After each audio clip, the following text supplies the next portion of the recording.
Oh, man. Okay, folks. Sorry for running late, but had issues getting into my computer this evening.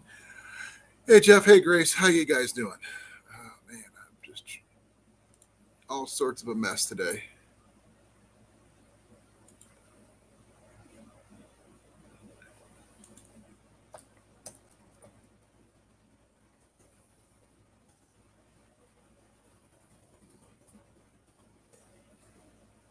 Okay, I'm not sure if this is even working properly. I'm hoping it is.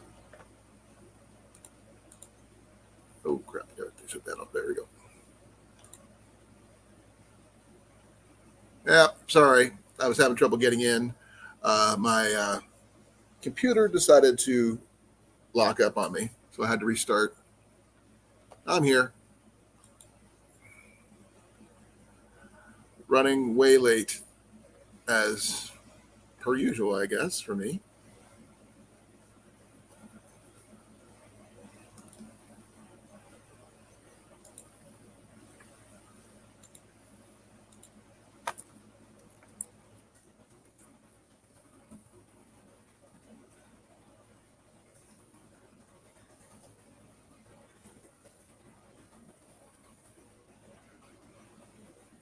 Okay, let's do that one. I'm not sure if I'm going to get all this stuff done in time, but I'm trying my best.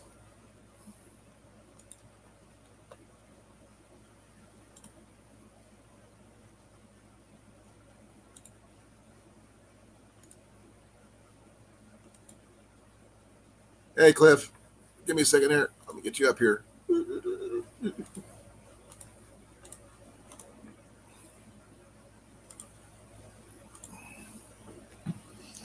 Okay. Well, it's late for me. I'm used to being here on time or at least a little bit early. So, Cliff, please come on up. Got some questions for you. Hey, Cecilia. Got my beverage of choice.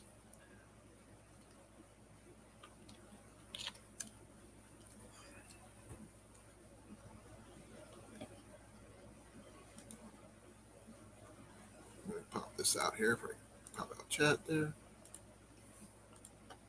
I keep track of everybody.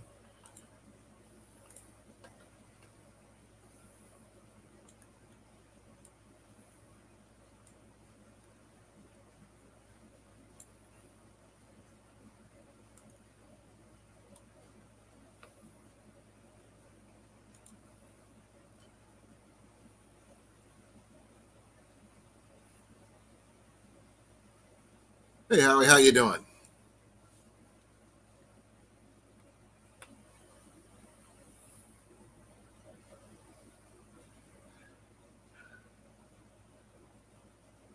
Nothing wrong with that, Jeff. If you like 7-Up and ginger ale, that's cool by me. Mine's always been Pepsi.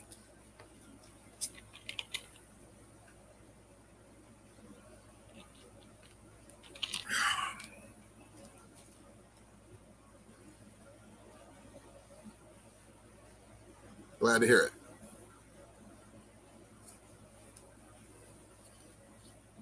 Okay, let's see here. Oh, got a new shirt. See?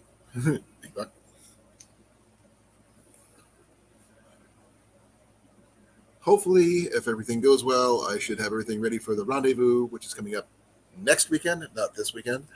And I'll be able to do some hunting next month as well. I can understand that, Jeff.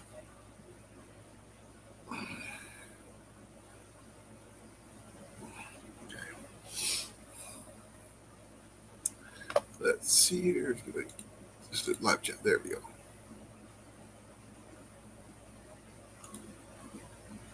Let's see here. So what's new, everybody? This is September 16th, 2021. 1 week from today, I think it is. No, 6 days from today. Forgive me. I will be 54. on Wednesday of next week. Dang it, didn't fall. My live stream did not fall on my birthday. So I don't know what to do.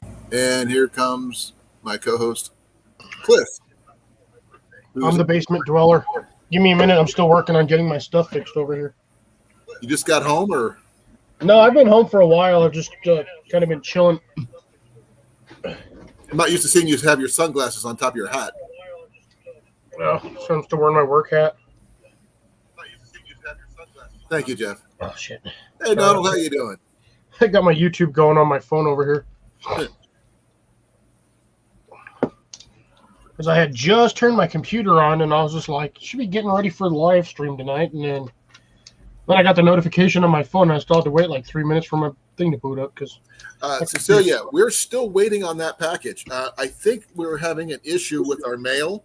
I have a feeling we may have to have everything sent to our P.O. box over our home address due to the fact is the mail does not know what they're doing. Nope, no, they don't. I still haven't gotten that thing back yet. And I still haven't got it either. So, because, let me fix this. This looks a little bit wonky. There we go. No, Cliff sent me a package. I was supposed to get it over a week ago. And they said, they can't find it. Even though they said something about invalid address. On our pillar that says our numbers, they said, we can't find your house. Oh, now they're saying they can't find the house instead of invalid address? The address is on the side of the building. I know, but remember when you checked it for the tracking information, it said invalid address? Yeah, it's not an invalid address. It's a full address. There's nothing wrong with our address. Since I'm going to say we're going to have to start using the P.O. box until further notice, until we figure something out. Because there's no way Postal Service gets their head out of their butt. Exactly, because it costs you money, dude. Yeah, it was like $30. I don't want to have to spend that again just to ship it over. Now, here's the question. Did they require a signature? Not that I'm aware of. And what are you eating? Pringles. Okay. Can't just eat one, huh? No, I've already eaten almost a whole tube. About a whole pack of them.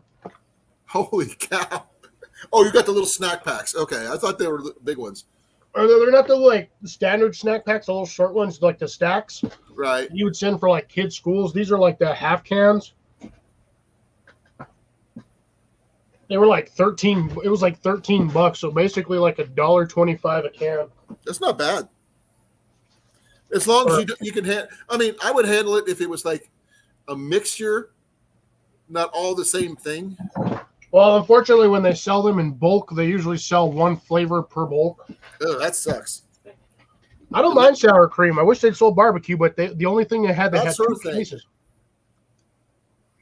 They had the sour cream and onion or the plain ones, and I wanted the sour cream and onion because I get tired of eating just the plain ones. I'm not sure what's going on, Cecilia. We're still waiting on anything. Jenny checked the mailbox, and I've been checking my home address just in case they got somehow mixed up, but we haven't got anything other than regular mail. Yeah, I put the address on there that you gave me. Clear as day. Postal Service just retarded in your area. So I'm the only one that hasn't got one yet. So what's the address that he put on? Oh, hey, Cliff, could you on Instagram send me the address, make sure we got it correct when we gave it to you? Because my dyslexia may have given me the wrong numbers. All right, it's the one you gave me. No. Well, I want to make sure I gave you the right one. That's what I'm saying. On my I won't give the whole, your part. I can say it on here, but I'm not going to give out the whole address. It's the 231. Yeah. Yeah, that's one. So sometimes I say it backwards. So I want to make sure I gave you to the right one. Well, I swear, if it's 132 or 213, that's going to be a huge difference in where they deliver that box. Yeah, I knew that's you got it right, and it says that on the building. And we're on that street, on that address in this town, yet We can't find it. Hey, Donald. I was wondering why I haven't seen him around. Yeah, that's one I haven't seen him in a while either. Donald, you missed out on so much fun stuff. Cliff actually got his bow out and shot. Yeah, I shot for like 10 minutes. I nicked my forearm with the last shot, but it didn't even faze me. I was just like, yeah, whatever. Yeah, but the thing is, you shot. That's the big deal for me. I shot one arrow like 10 times. Hey, one arrow 6 times is better than no arrows no times. Yeah, so I think my bow's actually 45 pounds. Jeff says hi. Hi, Jeff. Hi, Grace. Hi, Raven. Hey, guess who? Hi, Cecilia. How's it going? Our favorite Australian is in the building. Steve! Hey, dudes. I'm How a you doing, super guy brother? everywhere. Welcome. What's up, boys? Well, not much. We're just like trying to figure out why packages from both Cliff and Cecilia haven't made it to our address yet. Now the mysteries of the Postal Service. It's an international mystery, mate. Well, one's coming from Canada and one's coming from New Mexico. Yep. Well, here's the thing. Mallory sent me that package from Canada. I had no problems getting it. It took like 12 or 13 days, but I got it. But I think Cecilia's in a different province, isn't she? I think they're still in Quebec. Not Quebec, Quebec. Quebec, as I've always ever called it. Quebec. Hey, Blake. And Quebec. no, Grace, I did Hey, not pal, shoot a thank you for video. coming, brother. I'm going to take my hat off. This thing's bugging me. I'm not Oh, used to hat. seeing you with a hat anyway. Well, Cliff was showing what he was eating, and I've got what I'm eating. Okay, what is it? Oh, come on, dude. Even I know what that Come is. on, you know what that is? That's the Heck food yeah. of the gods, mate. It's what? Vegemite, bro. That's Okay. Vegemite. That's Okay, the food I of the heard gods. the term, but what actually is it? It's like a yeast byproduct spread, isn't it?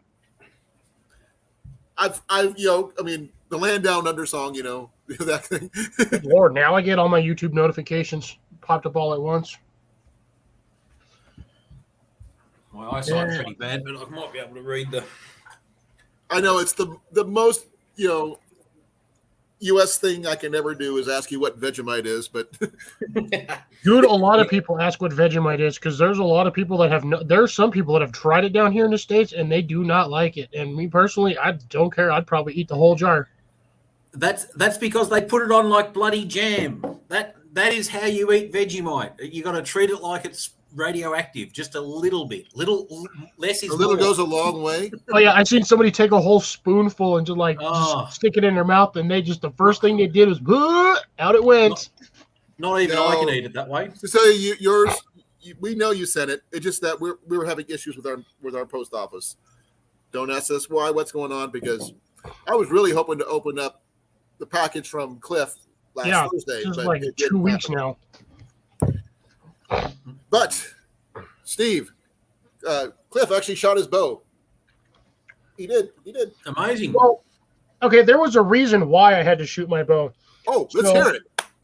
A friend of the family is getting married in another couple of weeks, and my dad is actually going to be the one walking her down the aisle. Oh, that is really cool. So they are having a Renaissance-themed wedding. Cool.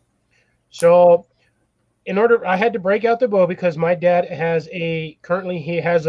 basically like the Renaissance, a Renaissance outfit with a big green cape. So basically looks exactly like Green Robin Hood. Yeah, exactly. Me. So he's got the big old flared pants, he's got the shirt, the big old green, and it's a heavy like wool, like green cloak. Yeah. So in order to finish the outfit, I said, hold on a second. I got something that'll go perfect with it. So I grabbed my bow, strung it up, let him take a couple of pictures to send to said person. So basically this person is one of my sister's best friends. So she's, like I said, getting married. And so I figured, in order to complete the ensemble, my dad had to have a bow. So once he was done with taking the pictures, I decided I'm going to shoot at the trash can in the corner of the yard from the corner of the house, which is like, I think it's like 10 or 15 yards, give or take. That's pretty simple. So Yeah. about 30 feet roughly. I only missed the top of the trash can once, and I stuck it into one of the logs that we have stacked on the wood pile. I Hey, stuck it in that's there a safe once. place to shoot, at least. Yeah, well, if I go too far one direction, I shoot a brick wall. And I've already destroyed one arrow shooting a rock on accident at like 45 yards because I miscalculated where I needed to hit. And I destroyed that thing into 3 pieces. The other half is still sitting up in the top corner. I got the front half is sitting in the drawer somewhere. Okay. Jenny's got to answer a question for Cecilia. Okay.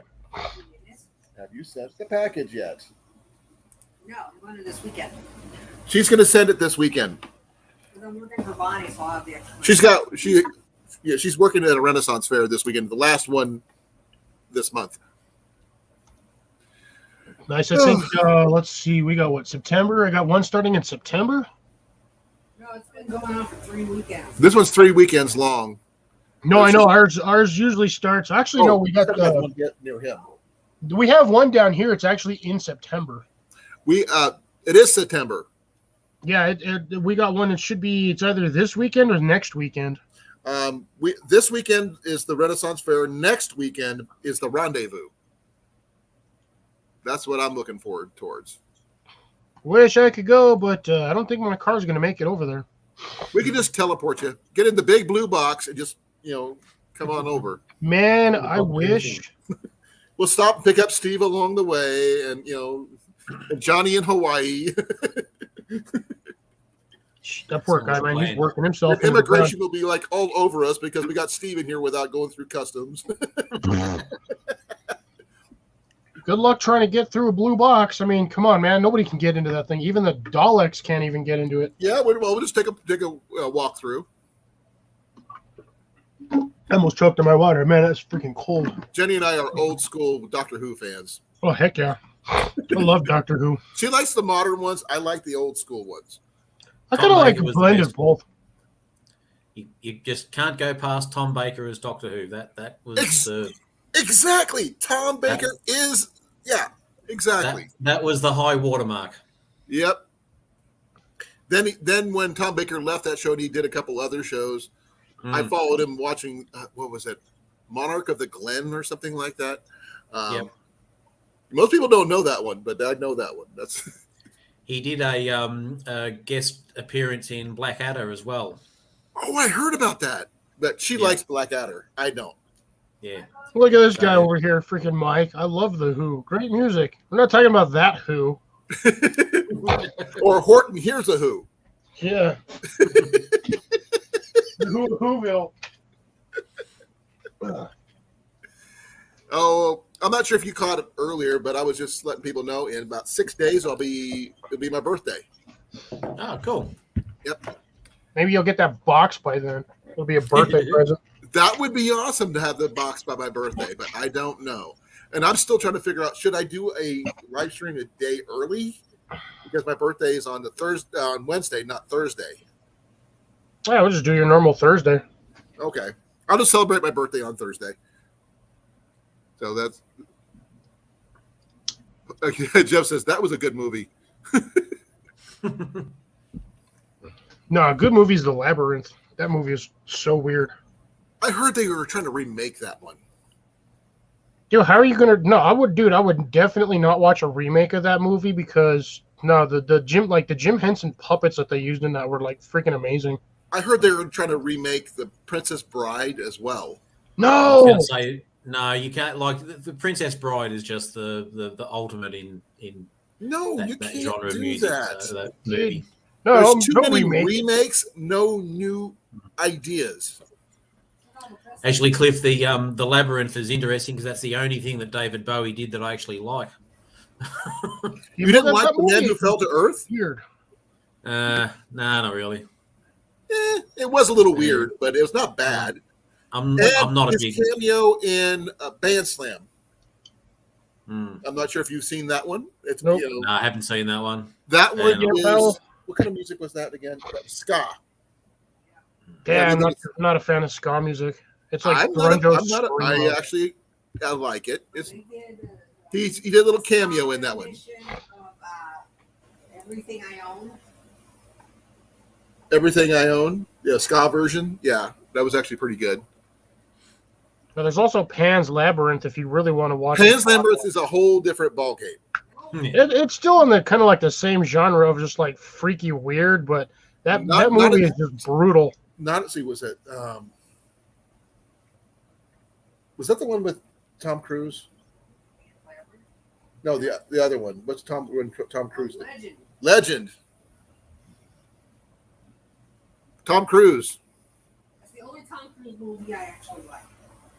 You don't know that one, Cliff? Tim Curry was in it. Don't think I actually watched it. Oh. Hey, Cornfed, how's it going? Hey, Rob. Thanks for coming, brother. Let's see here. Other movies that you know, if you want to really go really weird about movies like that, then you got to talk about Time Bandits and all this other stuff. Clockwork Orange. No, don't. That one is freaky. I do not. I got 3/4 of the way through that one, and I just couldn't do it. Yeah, that movie. It's got a point. It's morbid. No, Yeah. that's what I'm saying. Pan's Labyrinth. You watch the first 10 minutes of Pan's Labyrinth, you're just like, did I just seriously watch this? Okay, Jeff, you just cannot mention Dune and explain which one, because they came up with that one 3 times. I'm to the original Dune, not those crap. Is that the one with Patrick Stewart? I would have to Google it. Yeah, Kyle MacLachlan, Patrick Stewart. Yeah, you were. See, I know my dude. I read the books. That was the Dino De Laurentiis version. So yeah, it's a good movie. I think it's Duncan. Yeah. They strayed from the storyline a fair bit, but yeah, what the hell? There's bits in it I absolutely hate, but it's pretty good. Jenny says his name was Gurney Hallett. That doesn't sound right. Halleck. Yeah. Halleck. Yeah, Gurney Halleck. Okay. But the new remake that's coming out soon in a couple of weeks is looking pretty good. So, which one? Jason Momoa. Oh. I'm not gonna watch it. Okay, you got to be careful. Oh, Duncan Idaho. I thought that's who that Patrick Stewart was playing. No, Patrick Stewart played Gurney Hallett. Who played Duncan Idaho?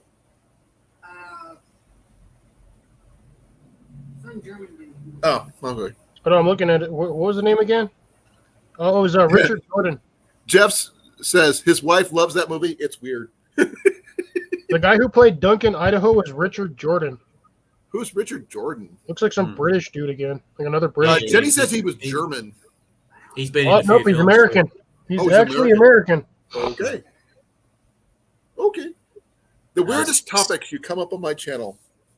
Sting was in that movie too. He was Fade Rather.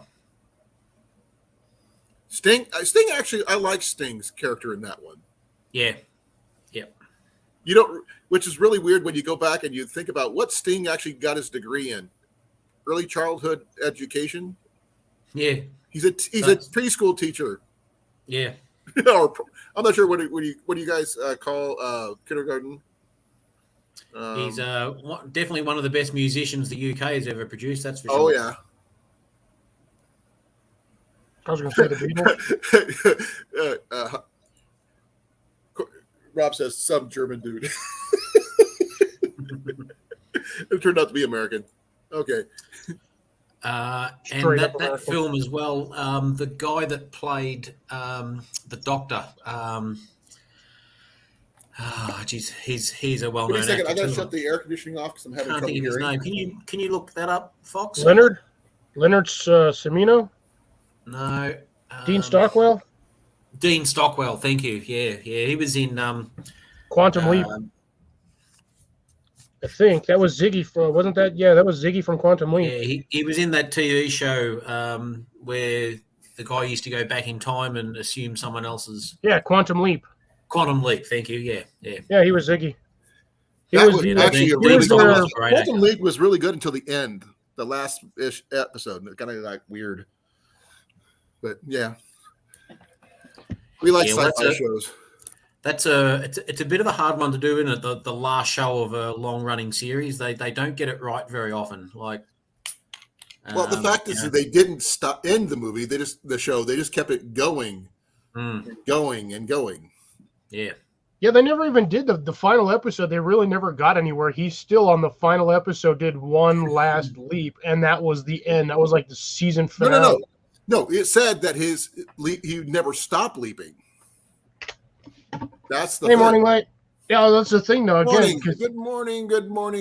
And that was their whole spiel was hopefully this will be his final leap and he'll be home. And then but he never leaps home. And they never did. They never stopped. They just kept doing it. Lori, how you doing? Actually, well, that was a better ending than the Seinfeld finish anyway, because that was just utter crap. I didn't watch Seinfeld. I watched Seinfeld, but I never watched the final season. Oh, yeah. Do yourself a favor, don't. Yeah. Scott Bakula did another but... sci-fi show, I think. Enterprise. No, not Enterprise. Really? Yeah. Who what now? I think it was Scott Bakula. Yeah, Scott Bakula. He did another sci-fi show about him being an alien, based off of a regular movie. Give me a second. I can just look.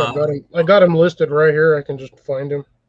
I'm a long way behind. I'm just halfway through watching Firefly. I've never actually sat down and watched it. So, oh, good series. Yeah. Don't ask for the second season because that would just so disappoint you. I'm watching. I'm just so enjoying it, and I don't know why it was cancelled. Why they didn't keep it going? It was crazy decision. Apparently, it didn't have enough popularity, but they actually got so many people actually really liked it that they actually petitioned. They begged the producers to make more. And then they ended up making the movie. No, then it wasn't him. Okay, hun. That one movie about the alien who ended up going to the Great Meteor Crater. Oh, Starman. Are you talking about Starman? Starman. They had a series. Yes. Yeah. That's one of my favorite movies. It's, I'm trying to figure out. Richard Hayes. Richard Hayes, sorry. Not Scott Bakula. Oh, okay, I got it wrong. But Richard Hayes was the actor in that one. That was a good series. But I like old sci-fi shows, which is like, was the Phoenix? Isn't one? MacGyver. Oh, hey, don't ever go wrong with MacGyver. But the only thing they screwed up on in the new TV series is they didn't bring in Richard Dean Anderson as his grandfather. Yes. They could have done that so smoothly and got it right. And it would they didn't. I saw the pilot episode, a few minutes of it, and I was just like, no, this is trash. Get it off my TV. Now, okay, Lori, yes. And Eureka, very good show. Love that show. So I'm gonna go with Sliders on this one. Oh, Sliders, very good one. Richard, they still never really ended that one, despite the fact that they literally landed at home 5 times. Donovan Rhys Davies was in that one. Sala on Indiana Jones. I'm sorry, I'm not a much of a fan. He's his Egyptian friend in Raiders of the Lost Ark. Oh yeah, well yeah, that was Jonathan Rhys Davies. Yeah. Stargate was good too, yeah. Stargate was good. It's when they did the second version of it. Stargate Atlantis. Yeah, Atlantis was okay. It had good moments. That's when, oh God, what's his name? Got super famous. Jason Momoa. Yeah, that's when he was another Iowa boy. Made good. He's from Norwalk. He's actually, as Jenny says, he's from Norwalk. And then what was the other one? They did it where they were out in space. It was technically a continuation of Atlantis. Universe? Yeah, that one was trash. The ending sucked. They could have done so much with that one. They could have done an entirely new season, but they just left it at a cliffhanger with the last 2 sitting out there staring into space. No. Everyone's in cryostasis. No, the last guy, the kid, is the last one. Everybody else went to sleep. Yeah, he's literally just staring out into space because they've got to gap this massive void between suns, and they just left it that way. I mean, you could have at least done something with it. Don't know. The fact is, he got kidnapped. Woohoo! What are you going to woohoo about? Dear Steven. Good. Nice. Congrats. Excuse the French, now I can get out of this fucking box. I will let you know something, Steve. When I was in the hospital a couple of weeks ago, they did 2 tests on me, and I came back negative both times. Yeah. And it turned out I had a bacterial infection in my leg. Yeah, we were talking about that last night on Sean's channel, and then What, my leg? No. Steve, me and Someone Steve were was talking gonna- about that because he was telling me he was stuck in his house, and I was just like, "Why are you stuck in your house?" And they told me, and then I don't remember who it was. I think it was Northern Girl Hobbies, just like straight, just blocked him from the chat, so I had to unhide him. Yeah, because God forbid you should mention the vaccine word. Yeah, I know. You know, Oh, man. Well, I'm glad you're okay. I'm glad good, you're okay. yeah. I mean, you know, I like Sean, and I go onto the stream for a bit of a look there and that, but I can't stay there very long on most occasions because of. And you got proof, so you don't to them. So Lori says she was there. Mm. See, she was there. Yeah. Oh man. Okay. I don't know what kind of British shows or Australian shows you watched as a kid. There, Steve. What did you watch as a kid? Captain Kid show. What did I? Kid Hey? show wise. Oh, If you had- kid show, Jesus. Come on. We all had something different. I'm not sure how old you are. I'm going to be 54 next week. Well, I'm 53. So we're both the same age. Yeah.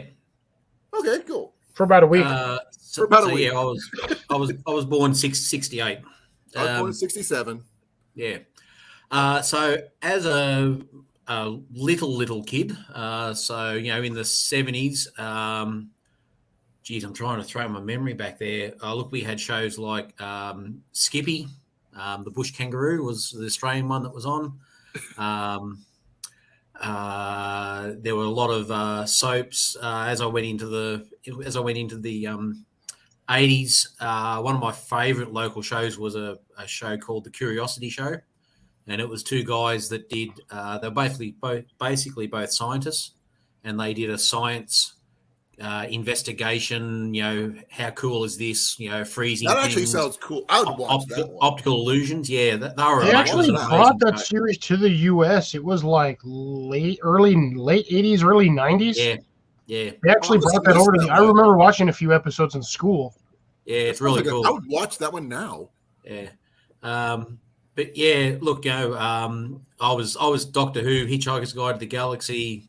Some of the soaps we had, cop shows, any war series that was on. Yeah. We had a lot of American shows that would come over. I was always big on American comedies and Like that, what? so, What was your favorite American comedy growing up? That's Or at least that's a one hard of one. I love Seinfeld when that came out. I was a big Seinfeld fan. Not so big on The Office. I never liked either one, but Jenny did likes The Office. Look, going back, I always enjoyed did. the Cosby Show. In the 80s and early 90s. Okay. I know that's not kosher at the moment with what's gone on with the main guy, but it was always a good show. That guy's still making tons of money off of this, even though those allegations. Yeah. Battlestar Galactica, the original series, that was huge. That one, that one I will watch with was it what's his name? Green. Yeah, Lorne Green. He was from Bonanza originally, but yeah. I hated the remake. Series, I absolutely hated the remake of it. Jenny liked it. I couldn't get into the remake.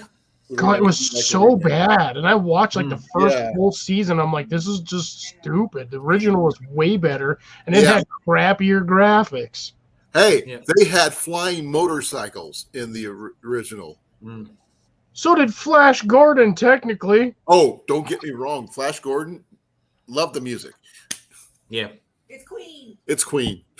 I love the way at least they did the remake properly on that one. They actually brought Flash Gordon in as the dude's grandfather. Oh yeah, that's when true. they remade the second one.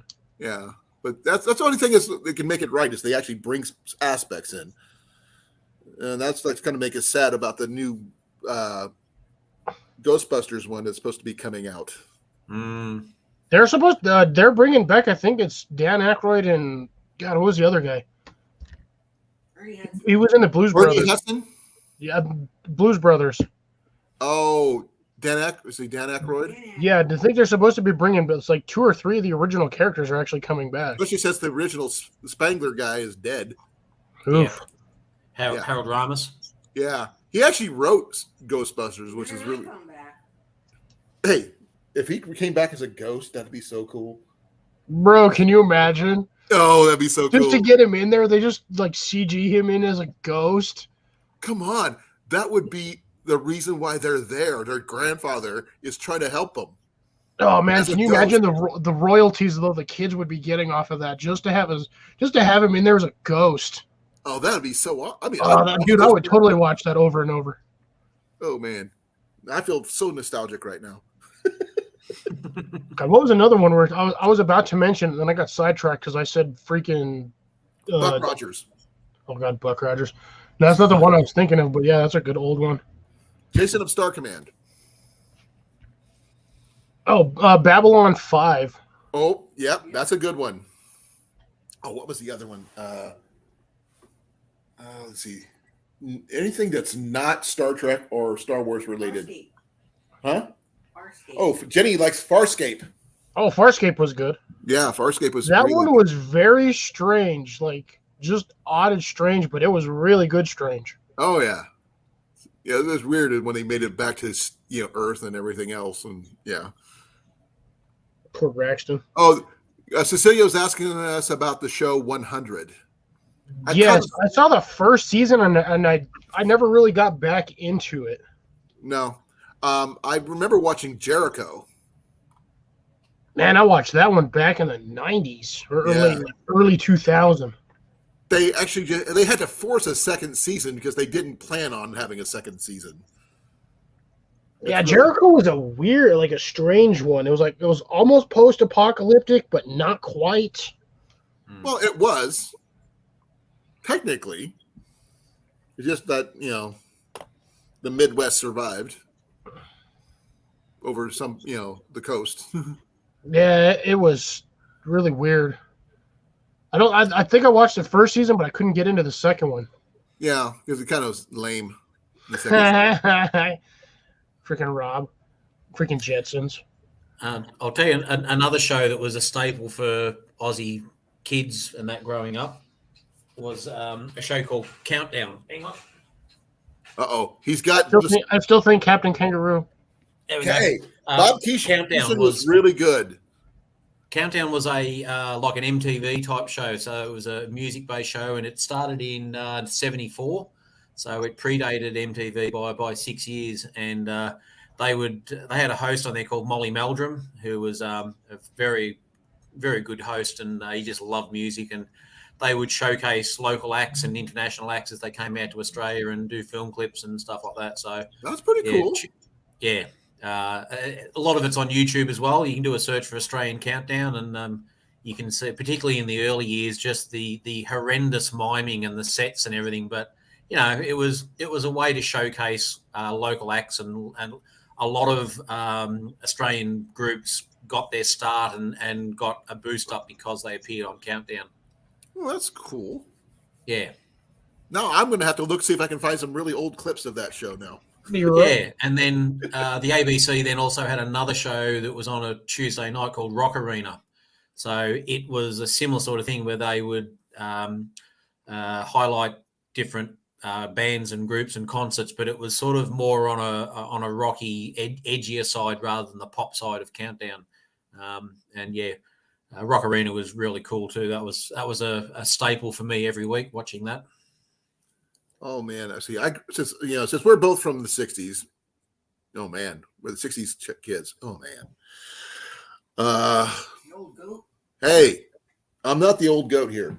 Actually, Steve and us of the older people in here, I think we are the younger ones. Yeah, Because I Well, think my- Cecilia and Grace are older than us. With I think Jeff is just a little bit younger than us. And I know Rob Cornfed is younger than that. So, and then we got Babyface right there. Yeah. Not as babyface as Tyler, but okay, we're gonna leave it at that. Well, my go-to music is metal from the 70s and 80s. That's what I grew up on gets me. bluegrass. Yeah. Surprisingly, this is what my parents played, and Johnny Cash. And then my other favorite band outside of metal is an Australian group called Midnight Oil. That one sounds familiar, but yeah, Rob's only 52. He's a baby. No, same age as us. He's younger. He's a year younger. I just got to get that phone. He's only 5'2". I got to get that phone call. I'll be back soon, guys. All right. Yeah. Oh, Jeff is older than us. Oh, dang! I thought he was younger. Yeah, you're the baby. Cliff, you know that? Except I don't know how old Will is. We got Evan. Is Evan here? I think he was earlier. I didn't see, I remember seeing Nope, he's not in here at the moment. Game Foul was young, is 15. Yeah, see then. Yeah. Yeah, Will's a youngin' still. Will, I got 4 years up on you. Yeah, so Will is the baby right now, unless Game Foul or Evan is in here. Game Foul, I saw him earlier. Yeah, I mean, I said hi to him. He's still in here, so Game Foul's still in. So he's But that's enough on the age thing. I mean, I'm going to feel older next week anyway. No, I went to Collectomania today, and I couldn't really find much, except for something I was looking at, not for me, but for my family, was I found a cast iron chicken cooker pan. You know, the one's got the really deep cast iron pan. I have one of those. Lid on top. But they wanted like 6 inches deep. $90 for it. It was really clean smooth and everything on the inside, so it was seasoned really well. Outside looked gnarly as all get out, but the inside looked really good. So I just didn't have the money on me for it, unfortunately. Now Jeff says Evan has not come in yet. Yeah, I haven't seen him. I can do the whatever and see if there's anybody in here. Raven didn't think I'm 40. I don't look like I'm 40 because I'm starting to get the white here and there, but not as much as this. Yeah, not yet. You can't see it on screen. It still looks, black, dark. Well, it's actually dark brown, but. Well, I mean, at least your hair is not as light as Will's. Will's has got really light hair. I can see one of my hairs wiggling in the screen. It's bugging me. You got a widow's peak going on, dude. Right. No, that's my natural hairline. It's a widow's peak, though. And actually, you can see it on the side right here. That's my hairline right there. But I shave up. But a widow's peak because it comes down and goes to a point. Yeah, it does. Well, I kind of shave it that way. When I shave up into the corners. Okay. Like right here, I actually shave all these little short hairs off. Mine's naturally gone. So mine actually, when I'm done shaving, I got like this giant M on my head. No, I was going to ask. Rob, I'm talking to Rob about going fishing possibly on Sunday. So that'd be something to do. Rob's got cotton face. Well, he says he's got cotton face. I see that. Yeah, I'm all gray in the face. Yeah, all my hair grows up here. Doesn't want to grow right here. Yeah, I think we're done with the age stuff. That's why I'm hoping that when I'm 50, I'm not bald. I resemble that remark. I'm not exactly fully bald. I got hair, but it's all in the back. Business up front, party in the back. No, it's not even business up front. It's all It's just party in the back. Yep. Let's see here. You could always just claim it as the front linemen lost the battle and they're making a tactical retreat. Yeah. Actually, I was going to ask a question for you, Cliff, about what you guys are doing for your cousin for the wedding thing? Oh, not my cousin, just a friend of the family. Oh, well, can you imagine if you did a lighting of a bonfire with an arrow? That would be up to them because they're not even doing it down here. They're doing it in Denver. Oh, okay. I'm not even going. I wasn't even invited. Even if I was, I wouldn't be able to go anywhere. Yeah, that's true. Because I got to do about $2,000 worth of work on my car. Oh, your sister's getting married on Halloween? Will? Please tell me she's doing it in costume. Not Better. the wedding dress. If not, that's a failure. Oh, unless she's doing the Bride of Frankenstein. That would be perfect. Or what Corpse was the Bride. other one? Corpse Bride. Yeah. Either one. No, I'm trying to get Mallory to do another Halloween live. So hopefully this year we'll do another Halloween live. Oh, I've got something new I'm going to show you. It's not new, but we unburied it when we were unpacking. Oh, nice. Welcome back, Steve. Yeah, I'm just starting to pack up, get me clothes together, and get out of here and go get a couple of things done for work, and then go home. I'm done. I thought you were home. No, I organised one of the villas here at university. Oh, gotcha. Because Harrison's not vaccinated, so just in case I was carrying something, I didn't want to go home, and I had the opportunity to isolate away from the house. So I've been here for 2 nights.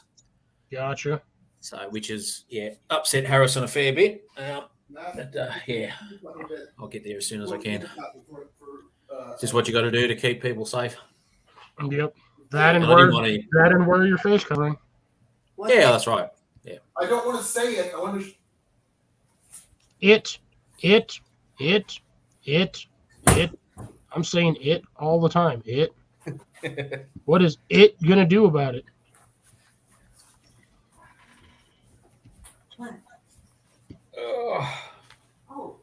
But it'll be nice to sleep in my own bed tonight.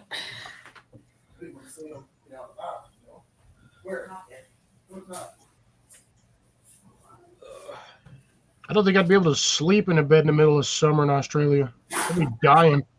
We're only in spring at the moment. It's nice at the moment. Just gentle temperatures. So you got what? Another month before it gets super hot. Yeah. Generally, by the time we get in December, it'll start to arc up a bit. It'll be interesting to see what this summer's like. The last one was pretty mild. We didn't have too many days up in the hundreds. Yeah, I'll switch you locations. You come down here to New Mexico for about a summer, and I'll go over there for a summer. You'll see how you like it down here. You'll die. I was going to say, you have worrying about the Australian summer. There'd be nothing on a New Mexico summer. What do you guys think? That looks cool. Leather masquerade mask. Put it on. No, I'm not putting it on. No, and that's final. Put it on. Cranky. Yes, cranky. Is that for one of those parties? Is it? No, no. My wife got me this for my Green Arrow cosplay. Oh, cool. I want to trim it down a little bit on the top. It's a little bit thick on the top, but this part here, the bottom part's really good. It's just the top's needs to be trimmed down a bit. But yeah, I think that'd be cool. But unfortunately, I have to wear glasses because I'm blind without my glasses. Unless I can get me some contact lenses or something. Well, why don't you find a way to glue some rims on the inside of that, and then you have your glasses no, on the too close inside to of my eyes. So that's why contacts will be the only way to go. But you've already seen my pictures of my outfit before, so yeah. Which is the only thing that would make it better is that this right here. Yeah, you just got to, like you said, you just got to get that thing trimmed up on the top a little bit. It's a little thick up here at the top, so that's what I'm not sure how far to trim it though. I would go around the cheekbones too, because I'm pretty sure his is just kind of like barely goes over it. Yeah, I'd do like a quarter inch right up on the cheekbones. Yeah. Yeah, it's not bad. It's really cool. No, I got leather stuff, but I just don't like pulling it off my wall because I have to climb up and get it. Stop it. Fox, we don't want to know about your leather stuff. Oh, I make leather items, so I was going to send I have they're leather masks from the Renaissance Fair. Oh, right. Okay. I got- Is that what they are, huh? I got one right there on my bed. Look, this thing. Where's Yeah, your he doesn't- fox mask? Doesn't Up on the display wall his where I have to restraints go and his climb up whips. to get it. Where's your handcuffs and your whips too, mate? I got this Oh, guy. Oh, actually, that's pretty cool. Yeah. I wore this one time to the zoo, and like every zookeeper was like, "Can you please take that off? You're freaking out the birds."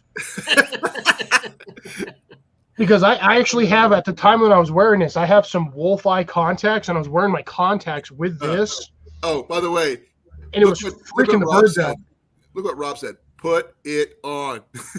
Everyone was like, "Put it on." And Yeah, this guy was expensive, now, but I like this one. I'm gonna work at the zoo again, freak out the birds. Well, the reason why I was freaking out the birds is because, well, it's a giant ass cat. exactly. So the birds are like, I don't want to get eaten. There we go. It's much easier that way. You should play the theme song to Cats while you're wearing that. Hell no.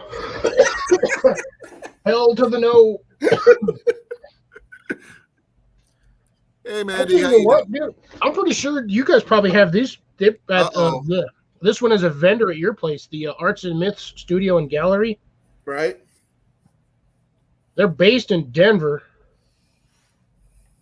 You don't even want to know. Look, this is what. Let's see if I can get it on screen. This is how much I paid for this thing. Yeah, I'm going to have to mark this down for I cut this properly. Man, that's going to be tough. That's how much I paid for that, Colin. $220? Wow. I mean, look My at outfit look at didn't the cost- work on it, though. I mean, that's all done in one piece of leather, handcrafted. My whole Green Arrow outfit didn't cost that much. And I made most of my stuff. I think, no, wait. Yeah, most of it.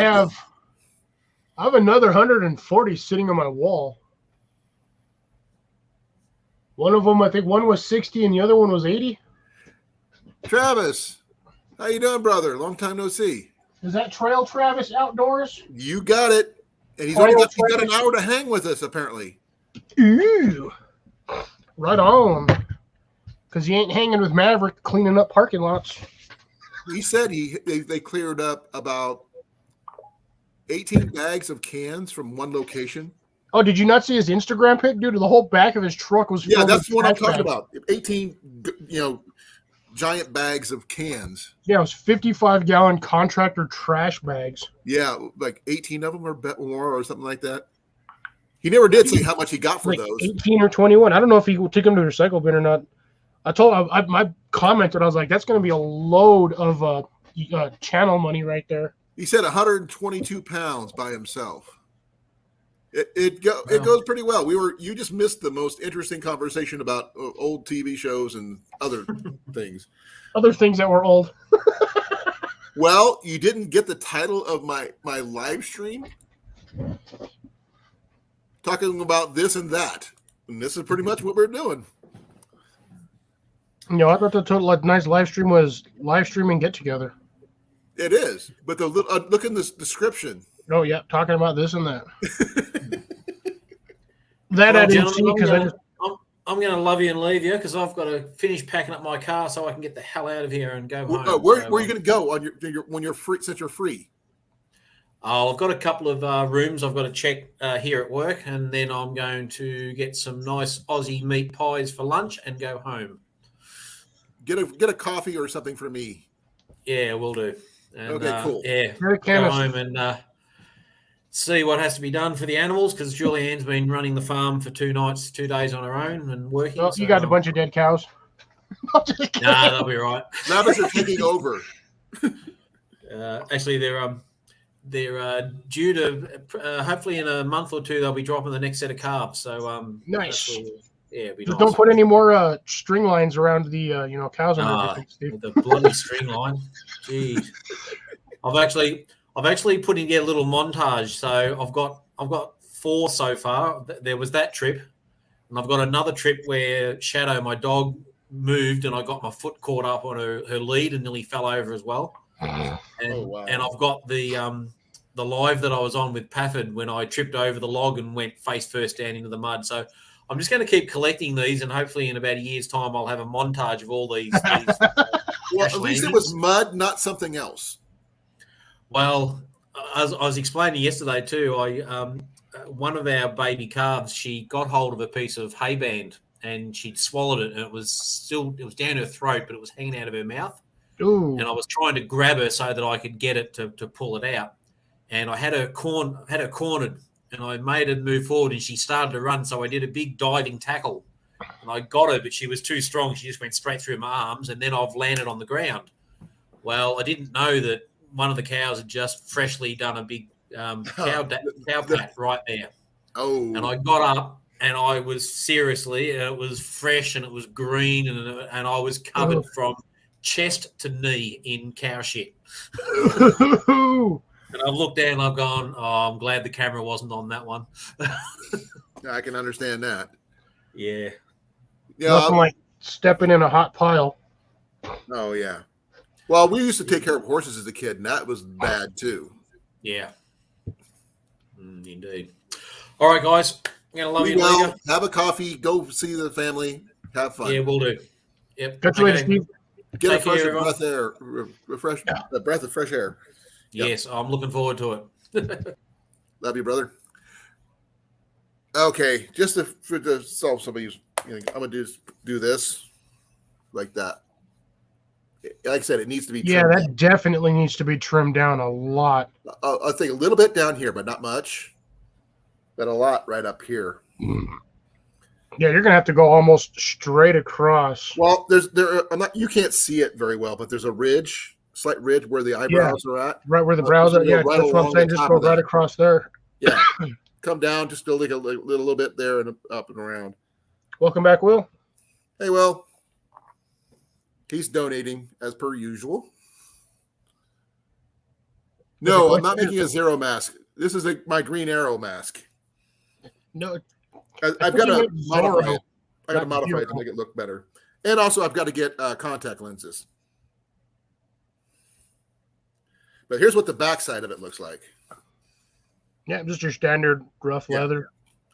And I need to get some green leather dye to do the edges once I do the trimming. You can probably see the ridges a little bit better on this side. Right along. I could actually see them from the front. Yeah.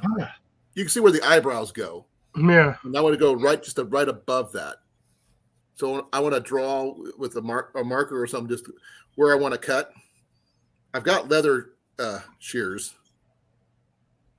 Then I went in and round it off a little bit. It just needs a little trimming. Then it's going to be nice. The nose is good though. I like where the nose is at. The nose profile, yeah, it looks good. Yeah, it's just the cheeks need to come in a little bit, and the forehead has definitely got to go. And Trav has a question. He said, "Did you make that?" No. My wife and son bought it for me at a Ren Fair thing that was going on a while back. I never wore it because I haven't had a chance to go. Because of what happened at last year, all Comic Cons and everything else got shut down, and I hadn't had able to do anything about it yet. I do plan on picking up some new arrows soon, and maybe go for it again with a whole new version of my Green Arrow. But I want to make. Oh man, I could technically go as Blade. Well, not to a Ren Fair, but I mean, I could literally dress up as Blade. There's only one problem. I'm not. Yeah, I can't do that because I'll get flack from the rest of the community. But no. Actually, no. My thing is that, I mean, can you afford it? Remember, you got to have the right sword.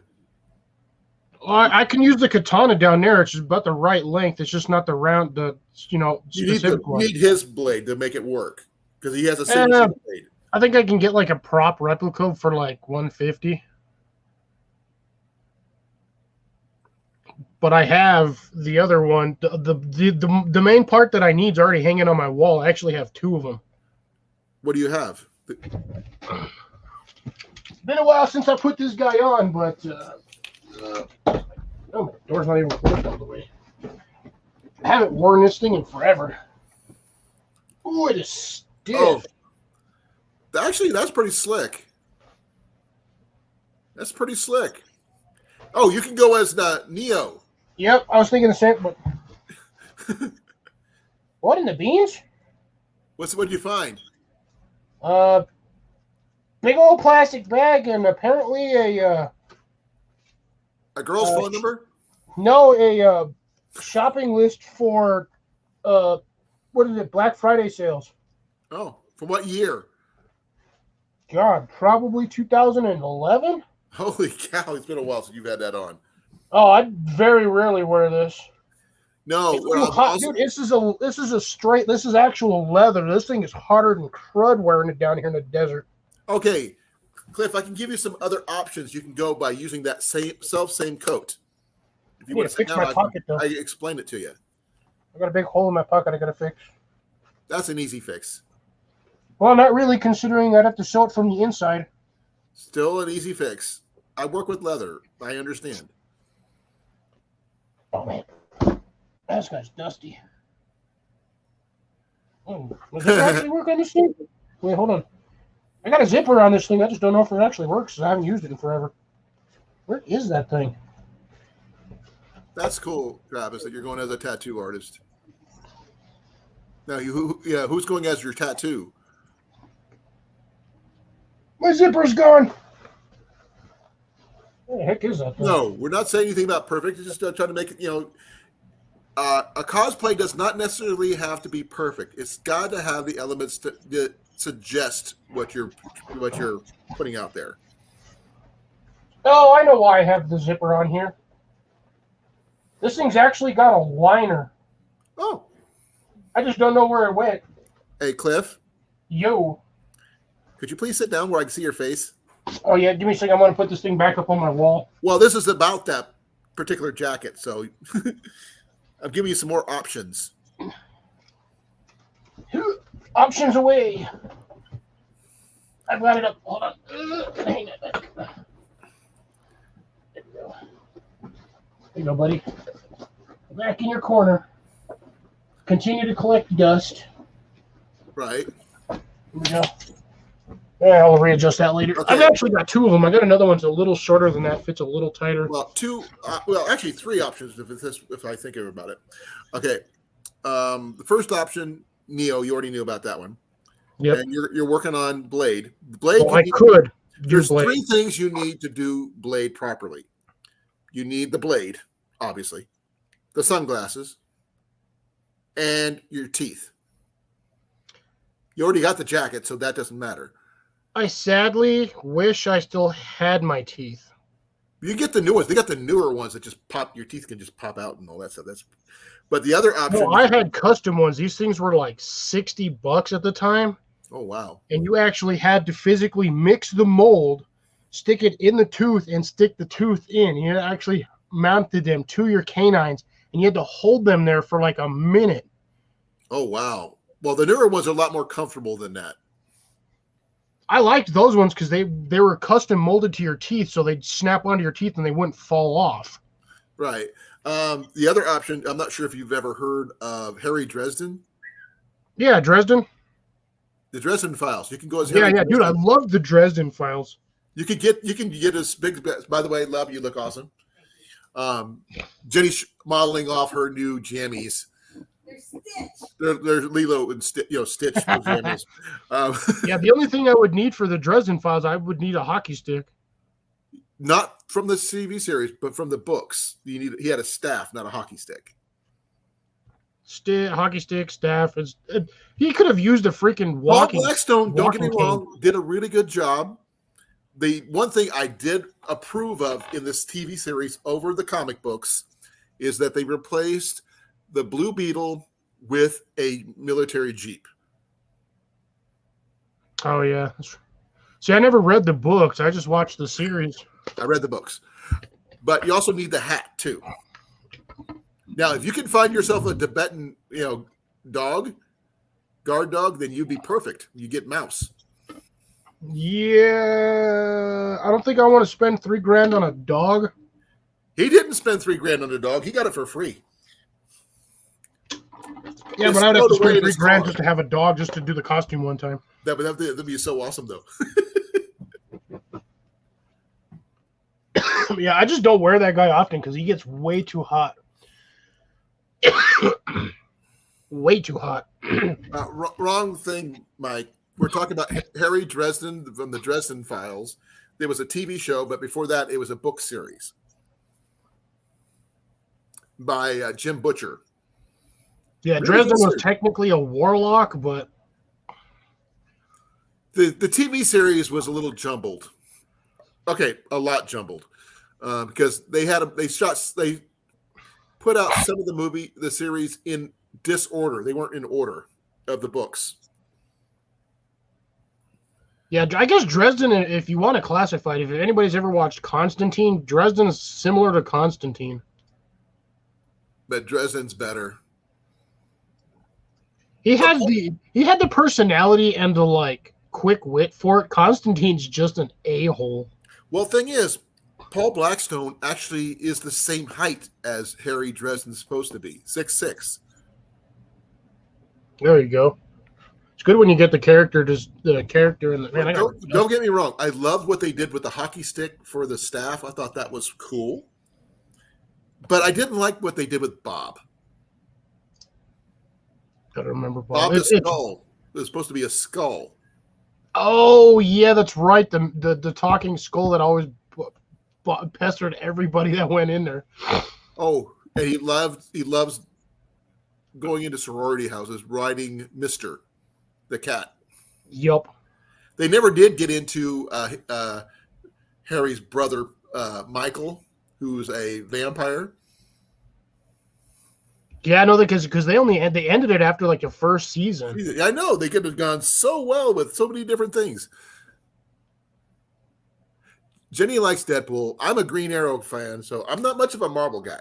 I am not a fan of Deadpool. I cannot stand that guy. The only reason why Deadpool exists is because of the Weapon X project. Now, Mad Max is another one of those series that, the first movie was just freaky. Then it got, kind of tame by comparison in the later movies. I don't know. Thunderdome was kind of messed up. Hey, what's her name? Tina Turner? Oh yeah, she looked so good in that one. Her legs were just amazing. Yeah, that was a good that was a good one. Thunderdome was weird. It was. And they end up, was he break a deal, face the wheel, and all this other stuff, and yeah.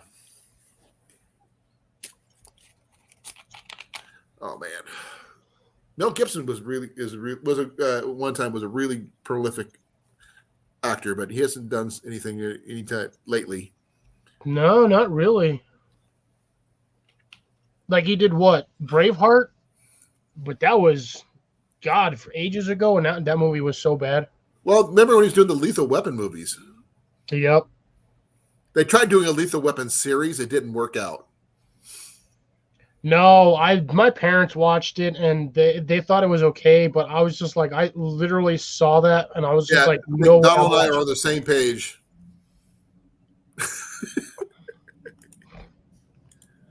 So are Madonna's. Yeah, The Patriot. He did that one too. Yeah, but he hasn't done anything like recently.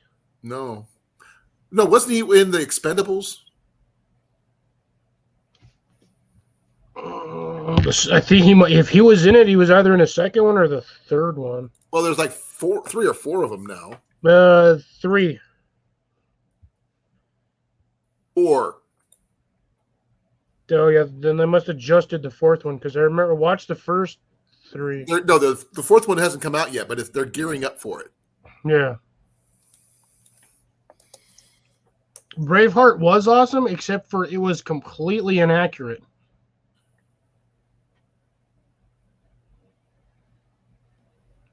Let me see here. Well, apparently he did the Fat Man. He was the man in the Expendables. Oh, that's right. He's the bad guy. Yeah, he was the thief. Yeah, so that was probably one of his latest ones. Let's see, Braveheart, Passion of the Christ, which I have been told I am not allowed to watch ever in the history of life. Okay. I'm not, it's not my kind of movie anyway. Yeah, no, my friend said don't watch it because you'll probably just laugh and make fun of it the entire time. Oh, let's see. Hacksaw Ridge, never watched it. I watched What Women Want, and honestly, that movie hurt. Yeah, I remember that one. Hard to believe they did a remake of that one. Mad Max, Patriot, let's see, Signs. That one was a terrible one. I didn't like Signs. It reminded me of too much of Home. Yeah, Signs was just really strange. They tried to make it a plot, but the plot fell through.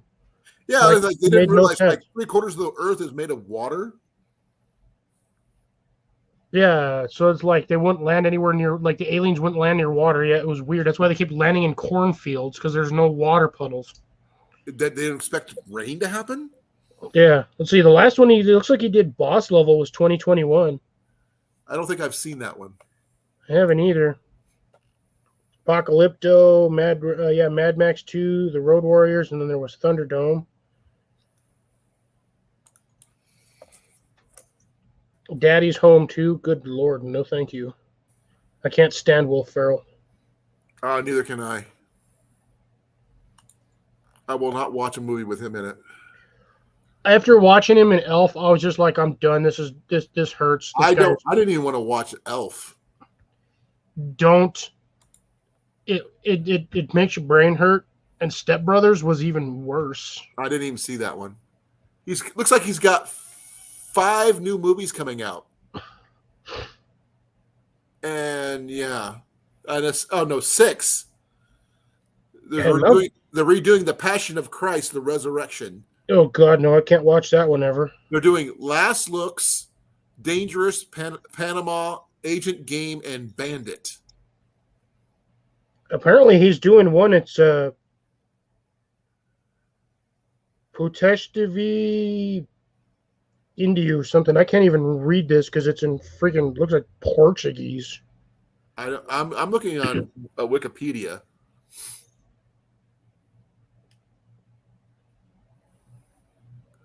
Initial release 2022. Director Oleg Stepencho. So it's Russian. What is it again? Dude, I can't even read this. Like, I'll show you the picture. The producer.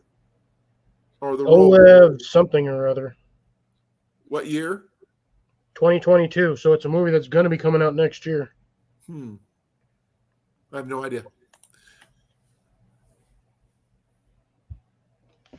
This is the name of the movie. Here, let me put you on solo here if I can see it better. Okay, now would you type that word in and get it translated? I don't even think it will translate it. I think that's Hindi. It's Hindi, but it's the Alexei A. Petrukin. It's Russian. I'm not up. Only thing I know in Russian is Yaznаю. The director is Oleg Stepchenko. The producer is Alexei A. Petrukin.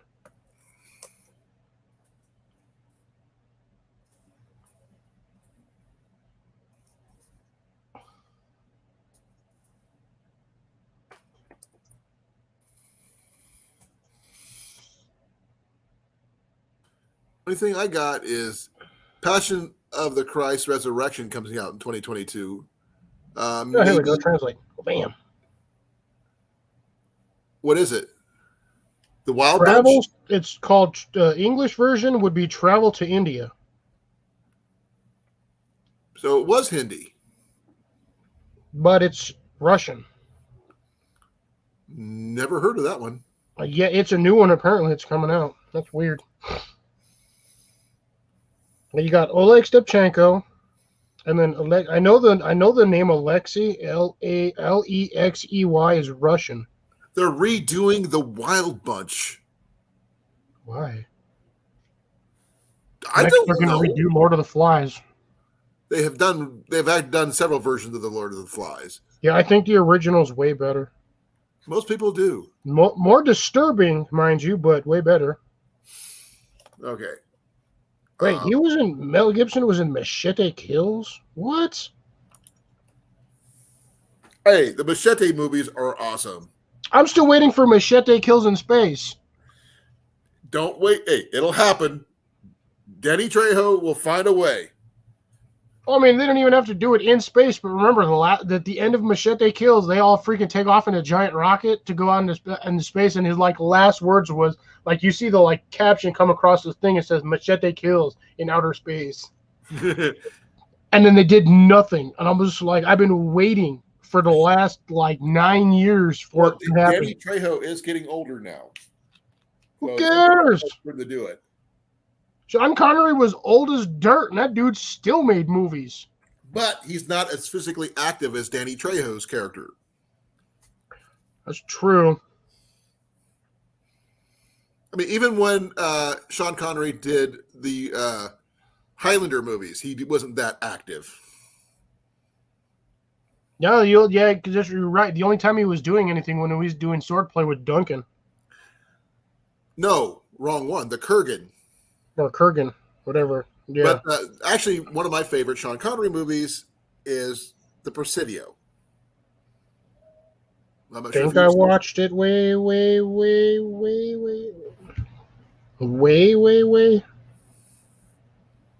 I thought it was always cool because that's where I was stationed in California. There it is, Mad Max Beyond Thunderdome. Yeah, Tina Turner did the soundtrack. Yeah, Expendables 3, so yeah, they're on Expendables 4. Expendables 3 was hilarious. Which one, Jeff? The Presidio? See, who was in that one? That's the guy who plays Gibbs on NCIS. What's his name? Oh, my God. Mark Harmon. Yeah. Those two were in The Presidio. Good set of movies. Sorry, Grace. You got two almost movie buffs over here. I've been watching. It's all I have time to do is when I had cable, I used to watch I don't know, probably 4 or 5 movies a day. I used to live above a movie rental place. Oh, Jeff, are you talking about the final one where they escaped on the plane, where they what is he, Captain Walker, when they started chanting Captain Walker and the old guy with the little Cessna and the 6 kids fly into the city? Yeah, that's the end of the movie, yeah. But no, I thought the one that you were talking about, Thunderdome, was the train. Yeah. Yeah. Yeah, that one's the Beyond Thunderdome after this. Master Blaster was, God, Master Blaster. Mark Harmon is a really good one. I love his summer school movie. I love Meg Ryan. Screw Mark Harmon. I love Meg Ryan. Meg Ryan's pretty good too. Still nice legs. She was honestly, she was one of my favorites way back in the day, mainly because she had green eyes. Well, yeah. I'm a sucker for green, so that one, I always thought she was hot. It may sound weird, Cassandra Peterson. I'd have to look her up. I have no idea who that is. Elvira. Oh, gotcha. Which version? The original? The original. Cassandra Peterson is her name. Yeah, she was hot. Still is. Hot. She has not changed. Beans is Dean Star. Oh, this guy. Look. Airwolf, yes. Jan Michael Vincent. Good movie. Also with, what's his name? Who played Dominic Santini.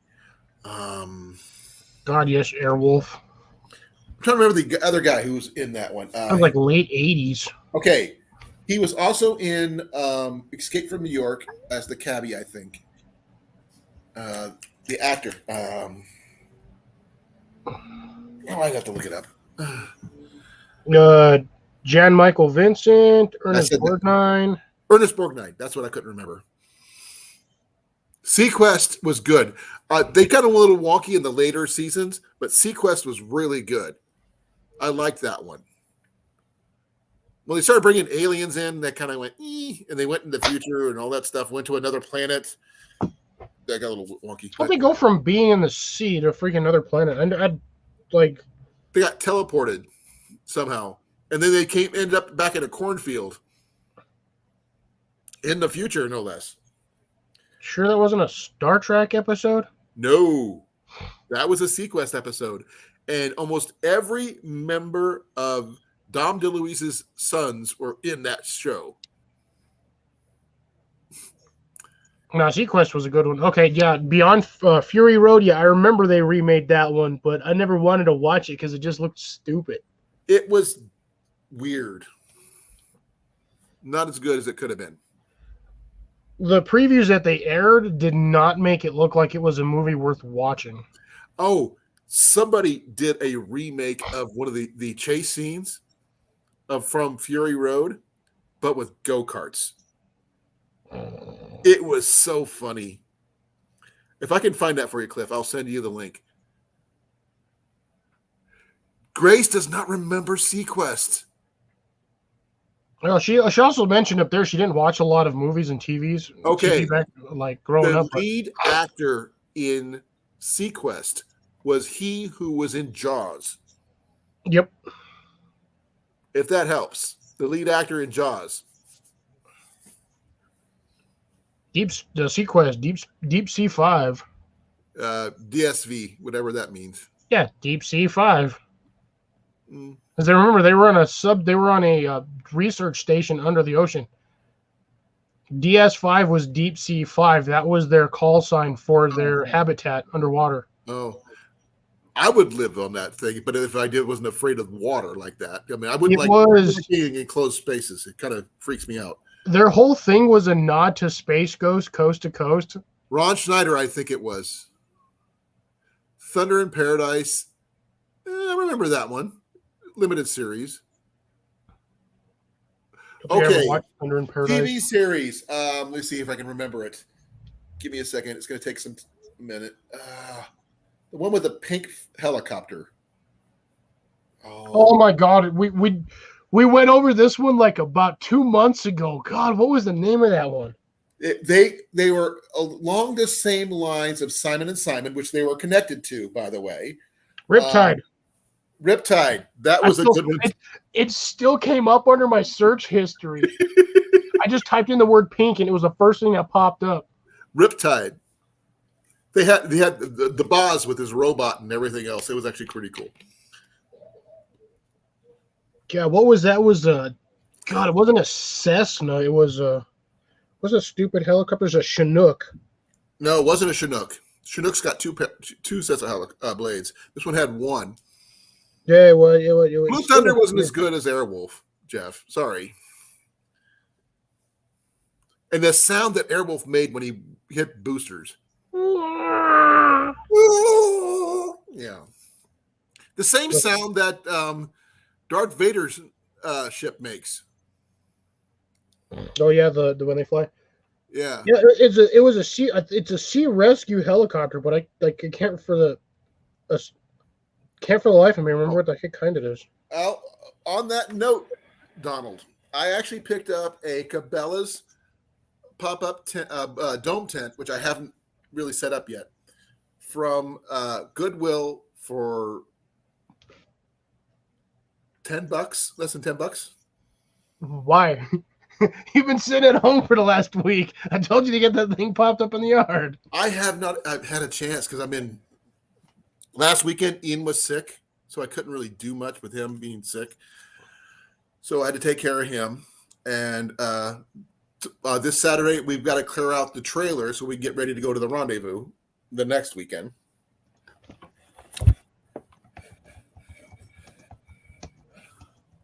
Solarsky? What the heck is that?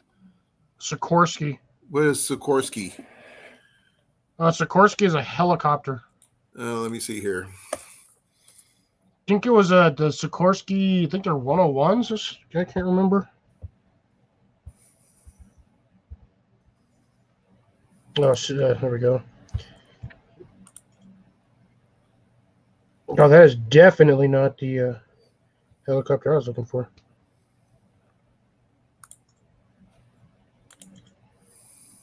It's the one. It's the no. That's definitely Sikorsky was the one from Airwolf. It was a Sikorsky S-58T helicopter. That's what it was. Yeah, the one from Airwolf was a Sikorsky too. I'm not sure. Let me check.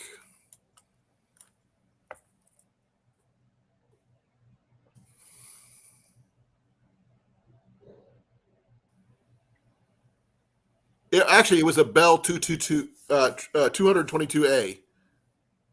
Yeah, if I'm not mistaken, is a Sikorsky. No, made by the Sikorsky company. No, Airwolf was a helicopter. It was a conventional Bell 222 helicopter modified by attaching some film props.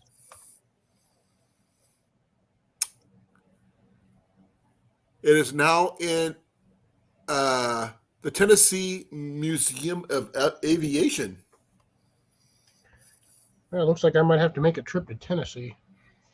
Well, don't we know some people from Tennessee? I think we might. Oh, Donald says you've been Are gone you for so long. freaking kidding me, Donald? I'm going to punch you in the butt. This fool gets an $8 pack of freaking Mountain House for $2. Okay. You got to share, dude. That's the rule. Share with the host. That's me. And share with the co-host. Bruh, I'll send you like $100. You send me back a whole bunch of Mountain House meals. I get 50. I'd be able to get freaking almost a 2-month supply of Mountain House meals for freaking $100. Check that out. Yeah, Pete, Backpackers Pantry. I know, a little turd. What's your discount over there? Okay, like I want the 80%? breakfast skillet. That's all I want is the breakfast skillet. Don't want anything else. I want that. I want to know what his discount is working at REI because at that price, that's like an 80% discount. I didn't realize he worked at REI. Otherwise, I'd be hitting him up already. He just started, so he just started at the beginning of summer. I need to get extra filters from my Kaiden water filter, hiker water filter. I'm going to see if I can get a discount from him. Actually, those filters aren't even that expensive. I think they're like $18. They were 50. I don't know what they are now, but last time I checked, they were like 18 or 25. I need to get some new ones. I'd love to work at REI. Problem is I never get out to do anything, so it'd be like working in a place I like to work at, but have no knowledge of the outdoors because I'm always stuck at work. Well, one of these days, I'm going to show up at your workplace and kidnap you. Well, I know where Donald lives, assuming I can actually... Well, I still have the box, so... No, but can you imagine what would your work do if you got kidnapped? Just hire somebody else. Hey, kidnap doesn't mean you're gone forever. Just at least for that day. Send me a Gammo bucket full of Mountain House meals. Okay, Donald, I understand you cannot resell it. You didn't say anything about trade. There's no resale. I'm giving him $100. He's giving me $50 worth of, or 50 freaking Mountain House meals and sending it in the box. Yeah, I'll even pay for the postage just to get that. I don't care. For $120, I can get like $300 worth of food. All we have here is a Bass Pro. We do. No, wait, wrong. I lied. I apologize. We do have an REI, but I can't afford the prices there. I can't afford stuff at Bass Pro. It's like ridiculously expensive over there. Well, let me show you what the stuff I'm trying to get extras of. Dude, like a standard roll of bank line at Bass Pro's like $15 for like 100 feet. I can get that cheaper at Walmart.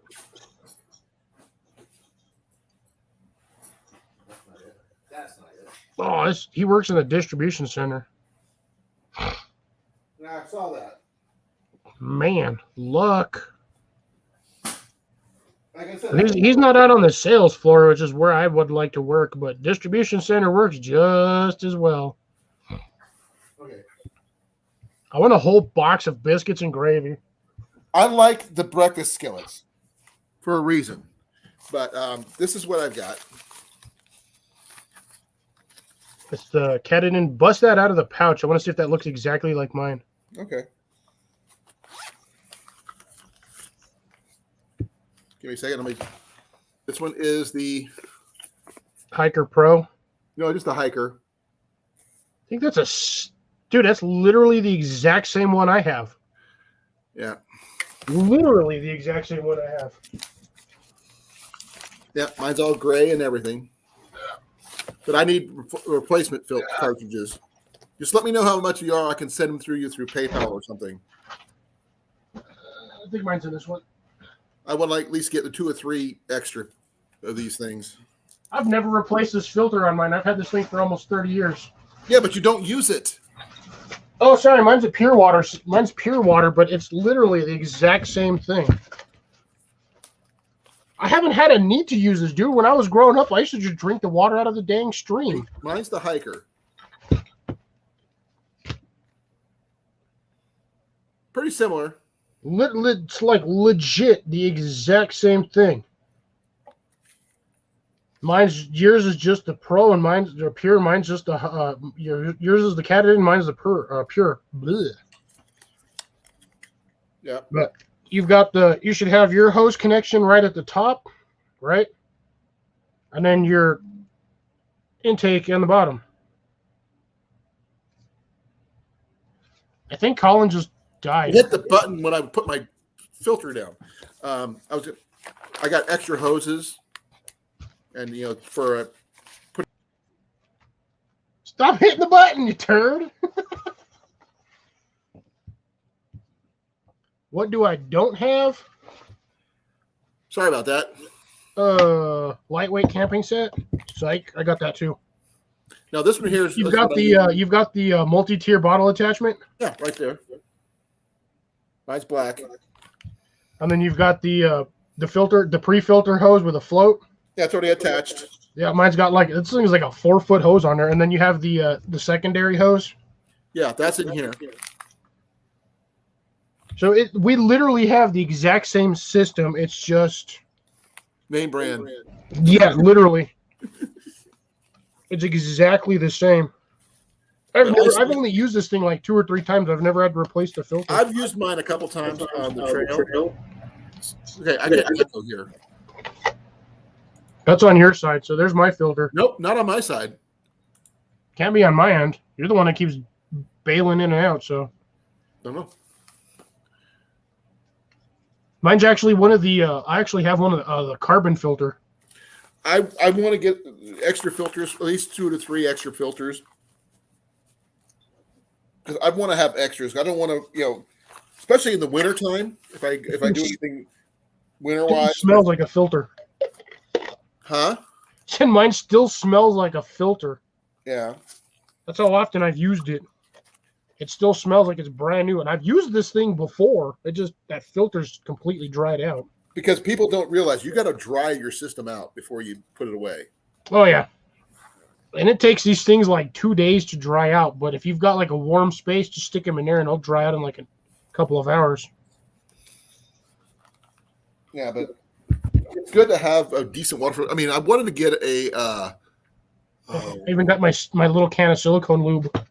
I still got mine too. I need to actually put this. I have mine. I actually kept my instruction manual. I put mine in a Ziploc bag just in case. I showed you mine. Yeah, yours came in its own little case. I had to actually put mine in a Ziploc bag.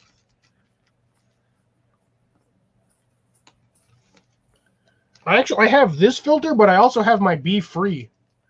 I looked at the Be Free. I didn't think about it. I want to get the Sawyer Mini or Squeeze or something like that. The Sawyer Squeeze.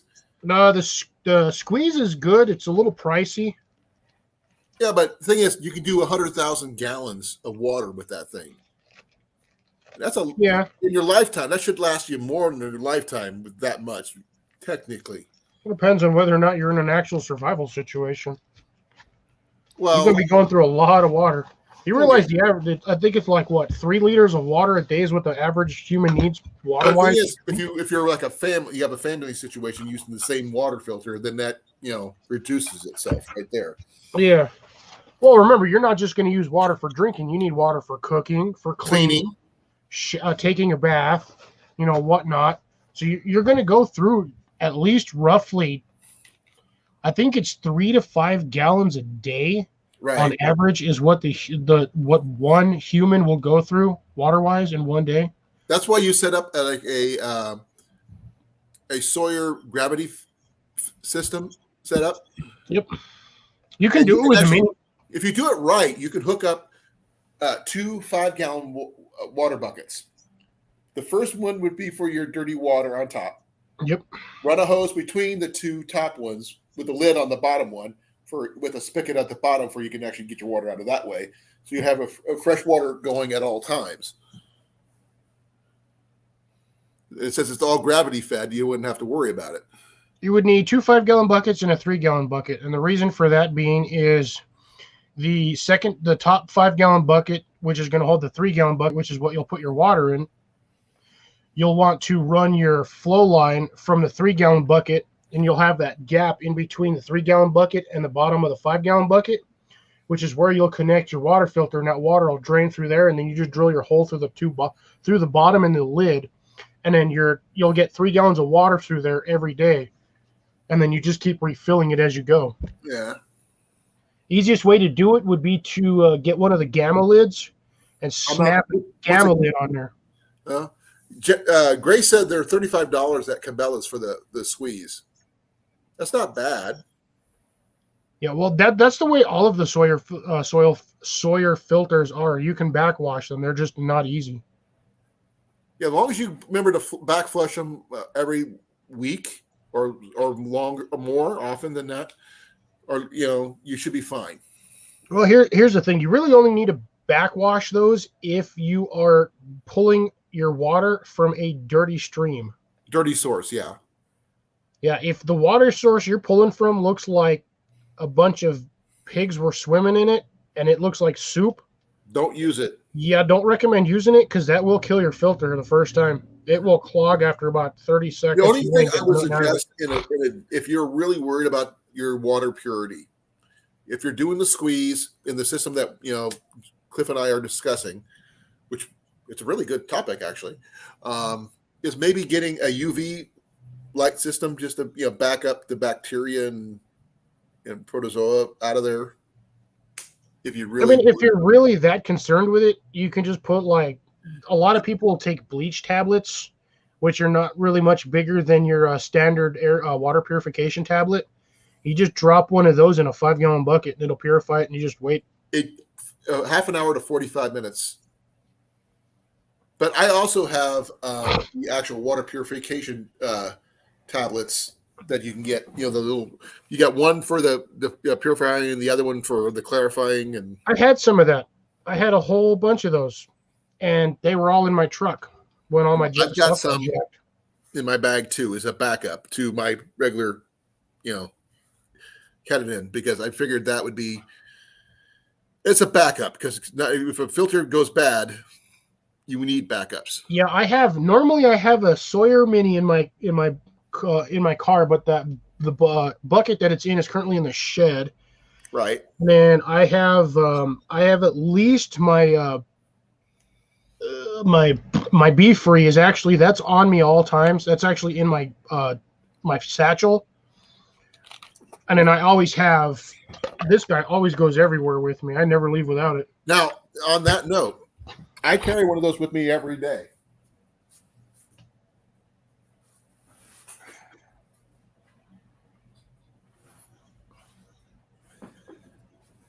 As you can see.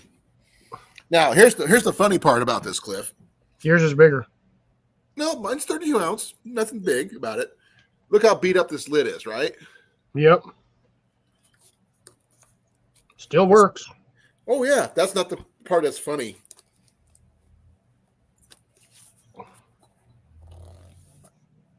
Look how pristine the bottle is. Oh, yeah. You keep your bottle in a carry case. It's going to look nice. Well, that's the thing. these are necessary. I actually don't carry a cup koozie because what you can do with these is honestly, you stick them in your freezer like this. You fill it halfway, stick it in your freezer. Then what you do is you fill the rest of it with water, and you have ice water all day long. Right, but I just put regular, room temperature water because you can metabolize it better. Yeah, technically, your body's theoretically, by scientific standards and medical standards, you're actually supposed to be drinking warm water, or at least room temperature. That's what I said. Yeah, because like you said, metabolizes faster. Exactly. Cold water actually, when you drink cold water, it actually causes your body to heat up in order to actually metabolize it. So you have to burn energy to drink cold water. Right, and one thing about, like I said, when we're talking about our filters here, the part that most people don't realize is that this part here fits that bottle. Yeah, I think actually I'm not even sure if mine will fit in there, to be honest. I've never actually checked it because I've really never had a bottle to put it in. Where's my thing after this? Ooh, mine might actually fit all the way in. Cliff?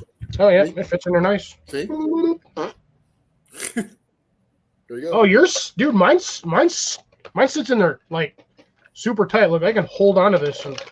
I've got water in mine. I don't want to drop it. Yeah, yours looks like it just slid right in and out. Mine is actually. Oh no, I can tighten it, but I want to be able to get it out. Mine just pops off. Yeah, I guess these are also designed for the same as wider yours. mouth. See, there's the part where you attach the hose and everything. Yep, I got the same thing right there on mine. But the only thing mine doesn't have is that the little loop that you have on yours, my water bottle. Yeah, yours broke off.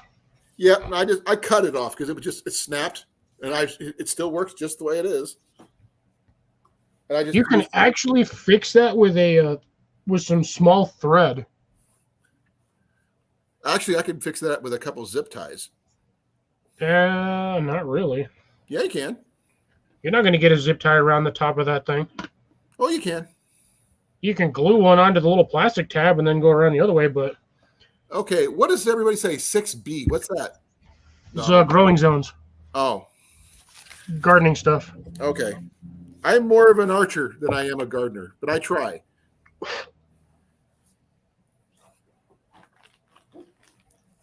I could probably resell this original. The only problem is I'd like to replace my hoses because my hoses are actually yellow. Mine are starting to turn a little bit. Yeah, well, I've had this thing. I gotta get some pipe cleaners. God knows how long I've had this thing for. But I got my instructions and I got all the things. I got to talk to Donald, see what he can get new filters and hoses for. The hoses are cheap. You can legit buy those at a Home Depot. I was just at Home Depot today. I had to pick up some new light bulbs for my stove. Yes, I think it's just a standard rubber 1/4-inch hose. Yeah. I was also, last night I was actually researching new targets for my range. And it turns out it's going to cost me over almost $900 for my targets. Ouch. That's for 3 targets that are multi-use. They'll last me. That's $300 a target. But I can make $300 or $400 in a couple weekends to make it up. Yeah, true. I guess And they last for 3 or 4 years, and the center cores are replaceable. Okay, makes sense. Yeah, so I believe it. I mean, the thing is, Stop pushing buttons. This guy, I swear, every time I get on here with him, he pushes buttons. I need to readjust this. I feel like I'm like offset here. dang it. Stop pushing buttons. I set my stuff down on my keyboard again. No, I You used know to better. Saunders archery mats, which were wound prairie grass. Love those. They weighed about 50 pounds, but they were the most awesome targets ever. They don't make them anymore. They went out of business. Yeah, I They agree used with to make- Raven.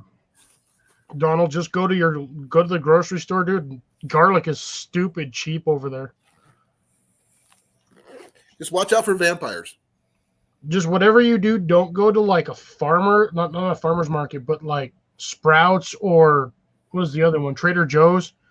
Garlic will not be cheap.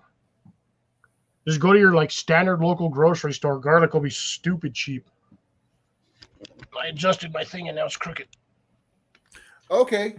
Let me get you the information. Actually, I'll just show you because I got the model number and everything right here. It's the Donald. It's the Catadon Hiker. No, but it's actually got the serial number I need on the paper. Yeah, it'll have a model number, which is usually like a letter and like 4 digits.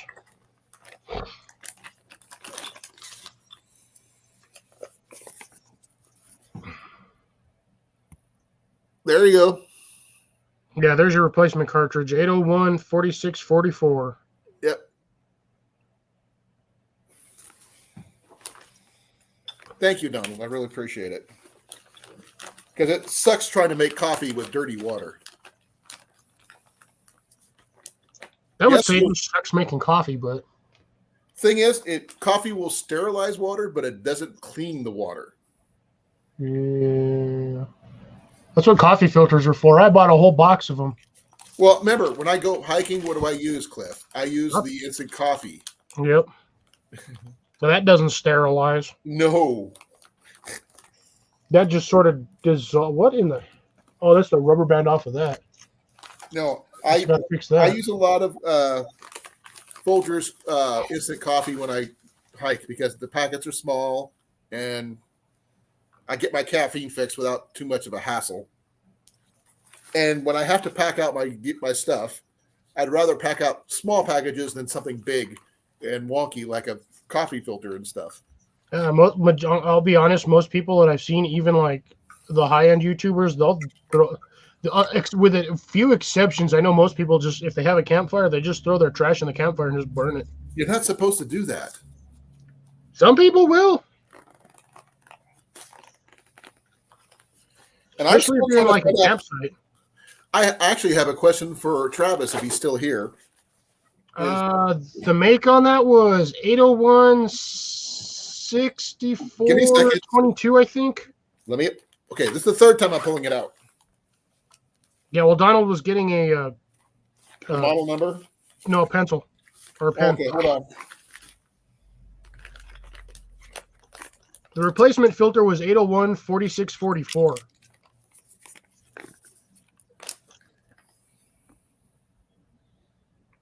Oh, I'm sorry, I missed it. It was 801 8270. That's the actual filter. It's a Catadine. Yeah, the model is 801 4644 for the replacement cartridge.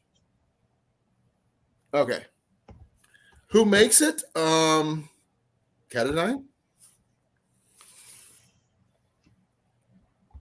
That's all I know. And it's from Switzerland, no less.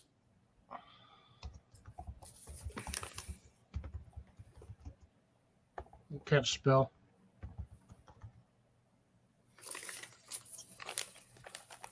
Hey, I'm the one that's dyslexic here.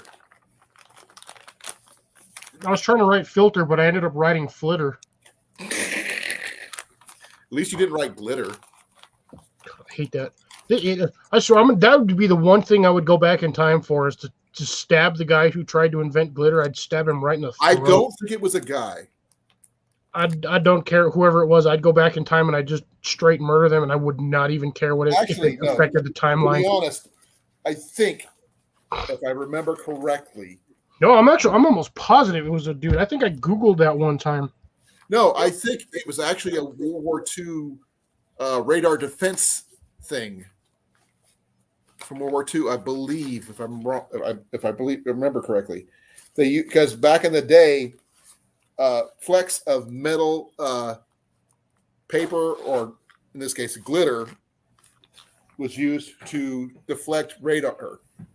Modern glitter was invented in 1934 by an American machinist, Henry Rushman. They actually used to make it out of glass, but World War II rendered that unavailable.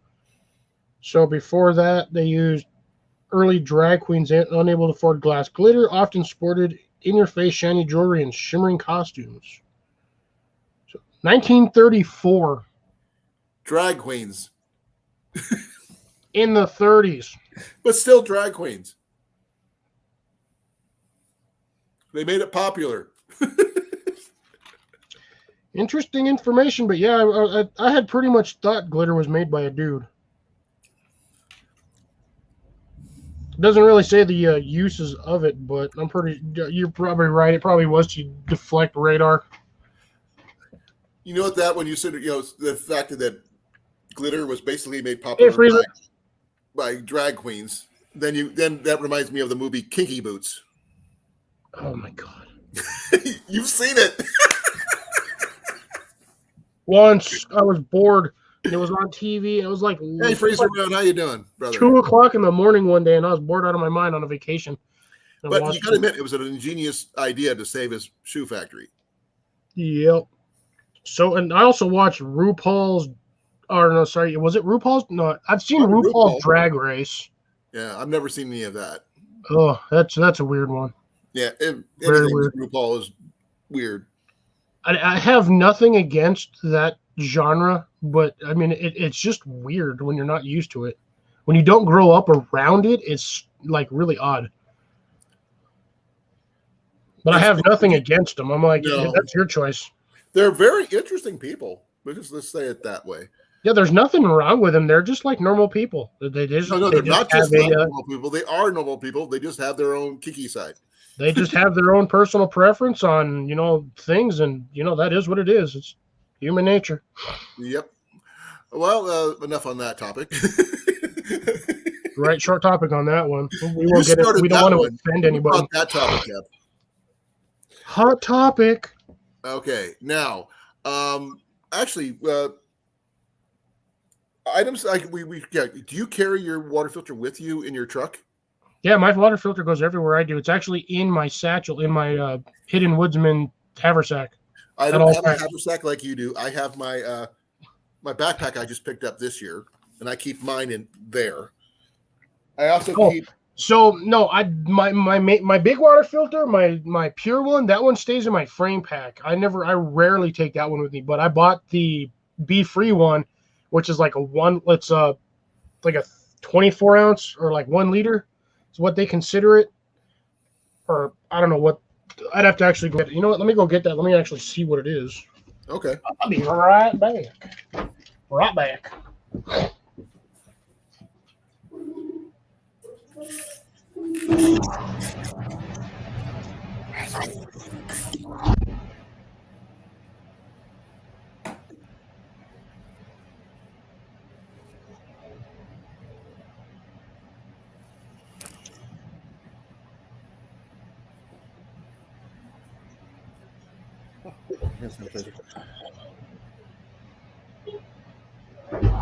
Not yet. Freeze around. Last time I talked to Evan, he's perfecting the taser tip arrow, but he's going to give me the first prototype once he gets it perfected. And when I do, I will do a video on it. I just got to figure out what would be the best way to test a taser arrow without hurting anybody. Now, I don't know how to make ballistics gel at all. Otherwise, I would try that hooked up to a couple. So ballistics gel you can't actually make. You have to buy the mix. Well, the thing is, if you can make a thing of set up a thing of ballistics gel, and maybe put some wires. If it's supposed to be like flesh, like they say, it should conduct electricity. It has the consistency of flesh, but not the conductivity, because it's basically like gel. Okay. Shoots you with the padding on. What poundage bow? Oh my God. What was that stupid? If y'all remember Stargate Atlantis, when oh my God, what's his name found that stupid device that made him Rodney. Yeah, Rodney. And then he's like, you see Shepard just push him off the balcony, and he just like gets up and it was like nothing. And then they realize that he can't shut it off. And no, before that, he goes, "Oh, don't worry, we tested it before that." And he goes, "Tested it?" He goes, "Yeah, Shepard shot me first." It's like, that's how you tested it. You had him shoot you. Be well, Donald. Thank you for coming. I got all sorts of stuff in here. Okay, Donald. Calling on Facebook. I'm on there. Sucker magic. Yeah, I got all sorts of stuff in here. It is 1 liter. That's what I my name on Facebook, Donald. Contact me there. I'll give you my address. Or you can use the my mailbox at the post office that's in my about page. My address is in there. Yeah, send it to his P.O. box because apparently the post office was too stupid to mail it to his actual house. Yeah. Because they're dumb as a brick. Pretty much. Otherwise, you would have already gotten my package. Turd baskets. Not my fault. Oh, I know that's what I'm saying, but yeah, this is the bee-free filter. The only thing I had issue with the bee-free filter, other than its cost, is the fact is that the filter itself is not protected. When it's in that state there, you have to protect it to keep it from being crushed. If you could crush this, you'd have to seriously stomp on this to crush it. Well, no, but I mean, it could still damage it in that particular state. No, even if you smash the outer casing, it's a hollow fiber. It's got the same filtration system as the Sawyer's. It's just this one has an easier flow because you're not going through so much hollow fiber. Okay. Love you, Donald. Thank you for coming. Later, Donald. Now, let's see here. If one of my moderators would love to put my post office box up on the in the chat, I'd greatly appreciate it. If it would help. For those people who don't have it, I do have a PO box. Hey, Travis, do you have a tattoo you're doing tonight, or are you tucking your kids in? Is that the way you can only stay for a little while? And my third big question, how much money did you get for all those cans? I want to know if you were able to cash them in. Because I don't know if you have a same thing they have here in Iowa. It's 5 cents per can. Because that could fund your most places do by weight. It's usually 60 cents a pound, depending on where you go. Wow, we get 10 cans, we get 60 cents. No, 60. 5 times, I'm not sure, whatever. 6 times 5 would be 30. 5, 10, 15, 20, 25, 30, 35, 40,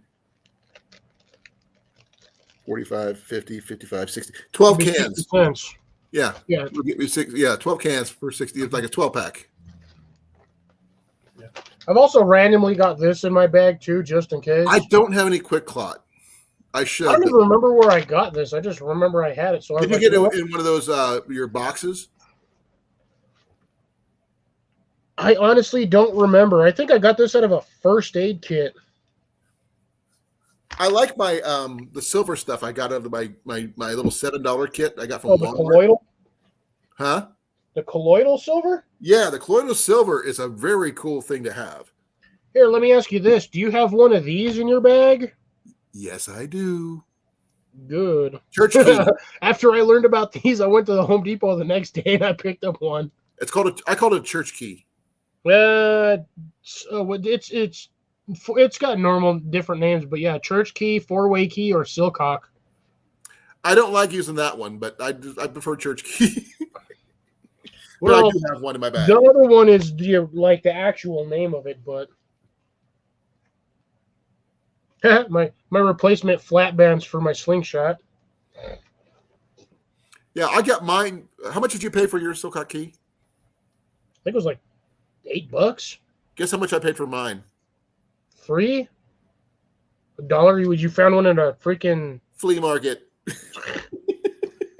I also randomly threw this in here, which are little snare trap levers. Hey, those are actually necessary. I thought it'd be kind of, or spring snare triggers. Yeah, I figured I'd throw that in there. What else did I throw in here? I threw something else in here. Oh yeah, I also threw my hand reel fishing kit with the. I don't have any lures or lines on it, but the card breaks down to lures, and then I have this one. Would you add the braid for your string on those, or would you just use the bank line? Bank line's too thick. I would use braid. probably braid, But I would also take some bank line just to attach the spear points. Okay, that makes sense. Well, Because Jeff you're just not wants to gonna- know what the Silcock keys are for.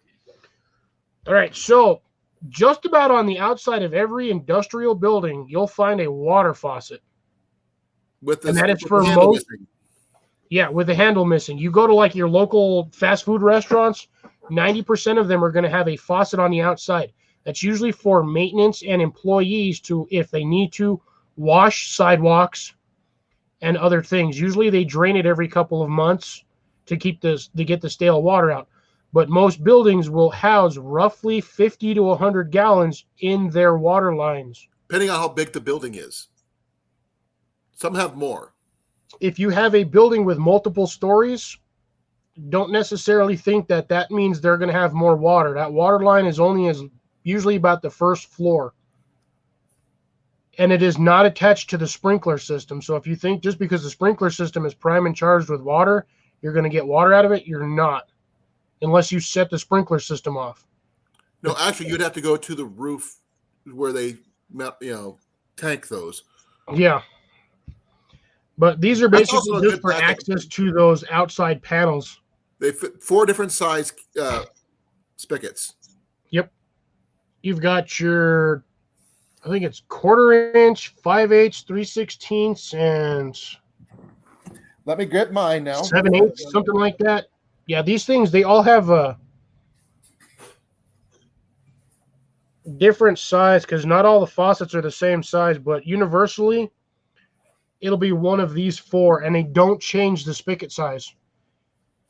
If you want to test these out, what you do is if your standard garden hose spigot, take the wheel off, and it's usually a square knob on the top that you screws into, that you hold your handlebar or your bar onto or your wheel. Take that off, test out which one it is. 90% of the time, it's the same one. Okay, here's the proof that I have one. Ta-da! Yeah. Man, yours is way beat up. Hey, mine's older. I got Yeah, another. it probably is. Yeah, yours is way older. Yeah, I bought mine at home at a Lowe's. I got mine at a second. I was going through a bin at a flea market and I saw it, and for $1, I asked him how much it was, and $1, and I said I gotta have it. That's because that guy probably had no idea what it was. Exactly. And this thing is heavy. Oh yeah, they're not light. That's And the probably thing is, a good pound and a half almost. I don't know about a pound, but at least a half a pound maybe. No, that's about a pound right there. I wouldn't want to get punched by somebody carrying one of these things. That's for sure. I wouldn't want to try to punch somebody wearing one of these. Because it fits in your hand like this. Yeah, you'd have to do it like that. That's the only way to hold it. No. No, this way. Oh, I can't do it that way. I'd just do one sticking out with the other ones just in my palm like this. Yeah, that's a good way to break like this. That's a good way to break your palm. Hold it like this, in between, where your middle finger goes over the I'm not much of cross. a puncher though. You might hurt your finger, but they're basically going to get hit with the knuckle and the end of these things. That's going to hurt Now, way worse. What you could do is you figure out a way to put 2 straps, one across each side. You wear like like a necklace or something, or you could use it to swing to hit somebody that way. Well, considering the thickness of one of the, you could probably just drill a hole straight through here and use it as use it lanyard wise. And yes, what he's doing, you can actually physically do with this because of the hole depth.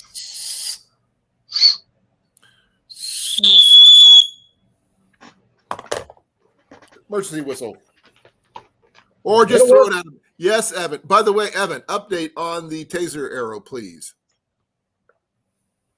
Yeah, how far did you get on that? Yes, I'm curious. that's not. He's not wrong. Put it in a socket and swing it.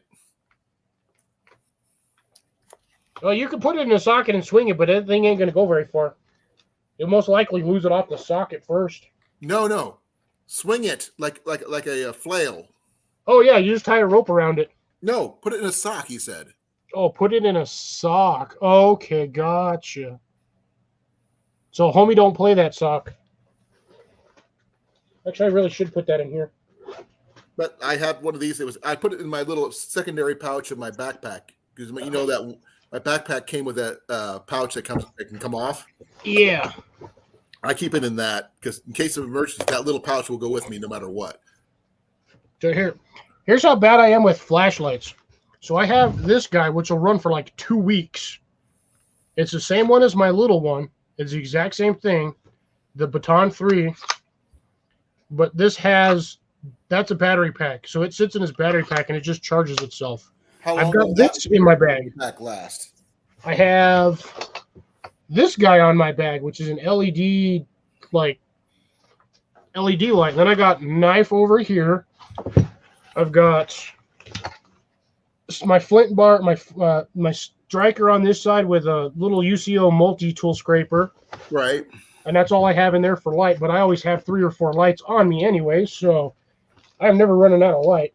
I also got tons of cordage and a knife in set here. up for a case of emergency, like an EMP or something?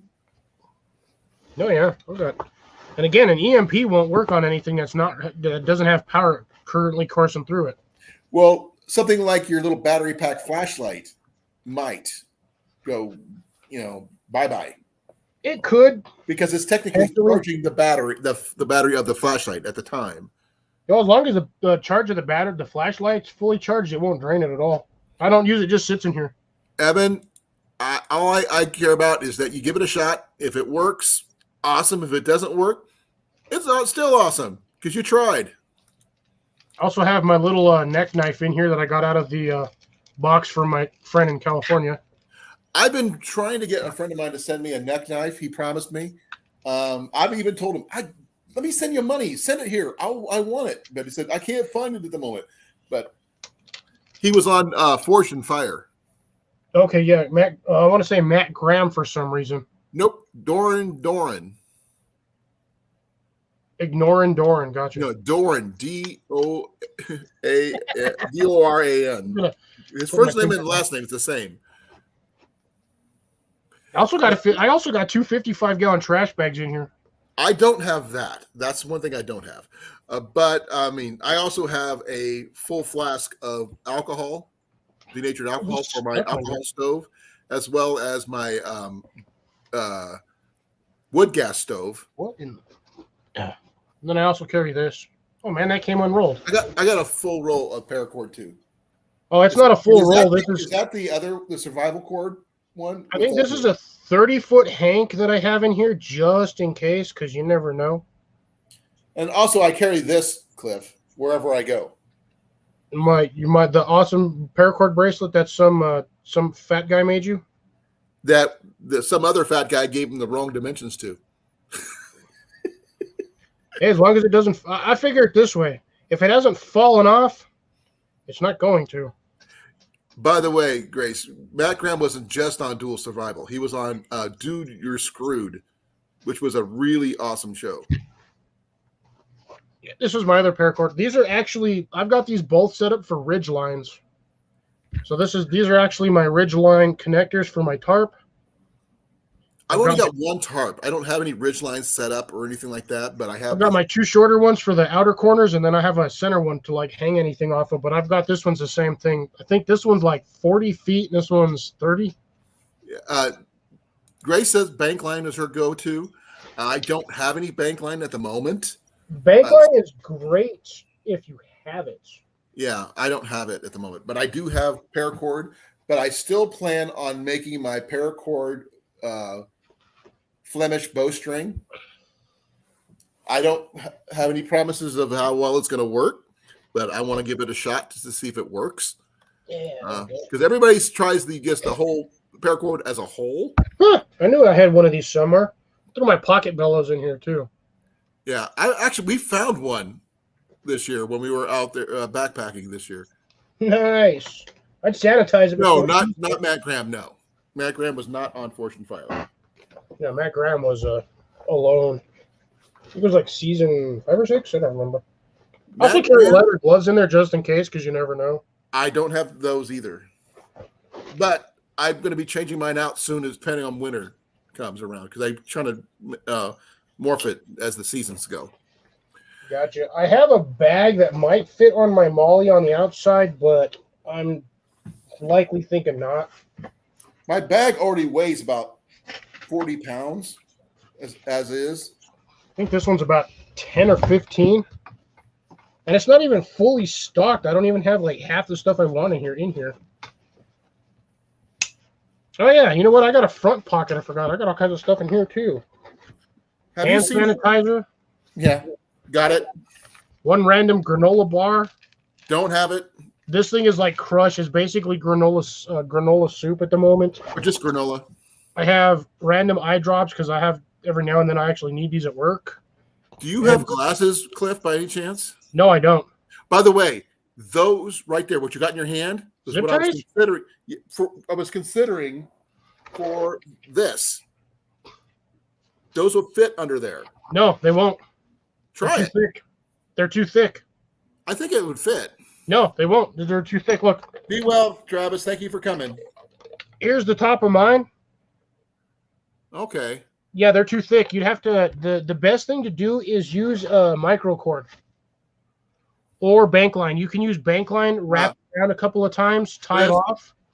He wasn't on alone either. Matt Graham? He was not. Where the heck do I know that name then? He was on Dual Survival. He was on Dude, You're Screwed. He had his own little survival series there for a little while. Yeah. Oh yeah, that's right. He was the first season with he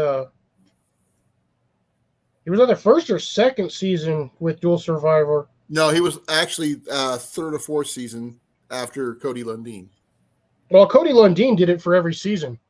No, except for when Cody Lundin left, he took over. So then After Dave left, then Joe took over. Then after Joe, it was another guy who was actually now, I believe, hosting Fortune Fire. I believe that would be EJ Snyder. I think or so. Grady Powell. I think it's Grady. I think.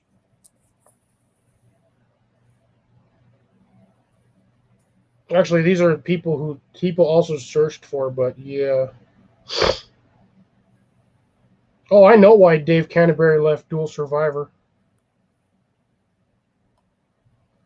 Yeah, because Grady Powell is the new host of Fortune Fire. Yeah, because he lied. Yeah, he straight even admitted it. Like he's not gonna, this Dave Canterbury, he ain't gonna hide nothing. He's just straight admitted, like on a YouTube video, the reason why they got rid of, like why he left was because he falsified some information on the application. No, I didn't really care for Joe at all. Joe Tedai, yeah, he's a sniper, but at the same time, I still wouldn't want to piss him off. It doesn't make me like him any better. That's true. I had no problem with Matt Graham, by the way. I really do like him. I mean, now, would love to watch a show with him and Cody. To be honest, I would. Because Cody Lundin is kind of weird. Like I'm not dogging the guy. He lives in Arizona. He's a desert dweller like me. That boy knows his stuff when it comes to living in the desert. Exactly. He is no slouch. He know when he says. Thank you, Cecilia, for posting those. I really appreciate it. She's posting my links. Gotcha. No, I mean I like I said, Matt Graham is just so easygoing. He'd be the guy you would like to hang around, you know. And he's an archer, which is also a bonus in my case. Well, a lot of people who do the Alone series seem to want to fall back to archery because it's so primitive that it's almost stupid easy to use. Well, no, it's not as easy as it looks, as you already know. I make it look easy. But Aiming is. Oops, I think I made that too short. Oh no, I didn't. Perfect. No, aiming is not the problem. Aiming is the problem, but you can, with practice, you can get that better. But I'm just saying, though, primitive-wise, because it's so easy that if, like, anything goes wrong with your bow, the limbs snapping. Tyler's here. Who? Tyler Wood. Hey, Tyler, what's going on, brother? Long Glad time we could no make see. it. We're talking about a little bit of everything in here. We were talking about water filters earlier. We were talking about Silcox. We were talking about movies. We were talking about Talking about survivalists at the moment. There we go. I can deal with that. and our gear bag that we carry with us. Now we're talking archery, which is okay. Now, Some still work. the only thing I have trouble with trying to when I get a vehicle of my own where I can keep my bow in there, my survival bow, is the fact that I'm having trouble a good way of keeping my fletching safe. Because if you leave it arrows in a car, the fletching will come off. Yeah, the glue gets hot and they slide off. Exactly. I guess I could do the slip over fletching, but that's more of a vein type of situation. And Now, there's a way to keep them insulated. You go to a Home Depot and you just buy a roll of that silver stuff. It's the same stuff that your pretty much your window screens, your shade screens for your cars are made out of. Oh, I didn't know that. Yeah, it's basically Reflectix over bubble wrap on both sides, which makes as an insulator. You can make a cover case with that. Freezer Round's got some new. Or this one. Nice. Cool. Tyler's doing pretty good. He says he's packing his bags to do another video. Nice. Oh, cool. Look forward to seeing it, Tyler. I still want to see more on his e-bike stuff because yeah, I like the e-bike stuff. he was going to do a whole bunch of stuff with the e-bike, but I think he got too busy. Yeah. I would like to do some more stuff with my my survival longbow. You didn't get to see much of it when I shot at the get together, but I actually it was actually pretty. I got it adjusted properly now, and it's Nice. actually what? No, I said nice. Oh, but the thing is, I don't have any good. Well, they sell takedown arrows on the site, but I'm not really confident in arrows that come apart on purpose. Well, that's the they make that for portability. Well, I understand. I've seen other people shoot them and they don't have any problems with them. I just worry about the strength factor. You know what I mean? Yeah. So, I mean, the 55 pounds is plenty strong enough for doing bow fishing, taking down big game and small, because it's got the adapter set up for all that system. So, Wow, I can't even spell. what do you mean? Are you trying to type off to Tyler?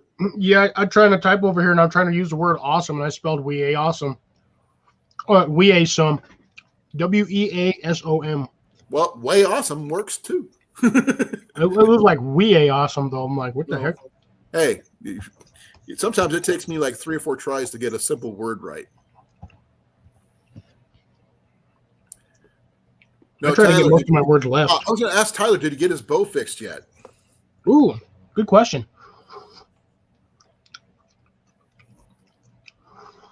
Because I mean, he was lucky it didn't do any more damage. I think he's because of his draw length being so long, because of his arms are really long, is probably what happened. Or his bow was strung too tight. Well, no, because he's using a compound bow, wasn't he? Yeah.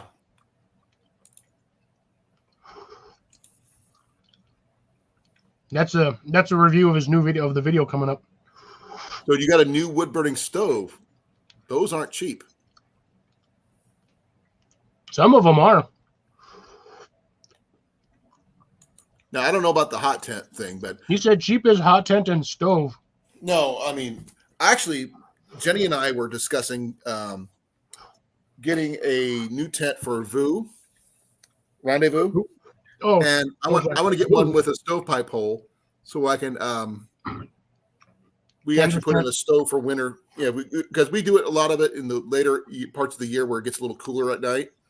So we can actually put our stove in there and keep warm in there at night, which I think would be cool, especially if we can just throw a pot of coffee on there and have coffee in the morning while we're keeping warm.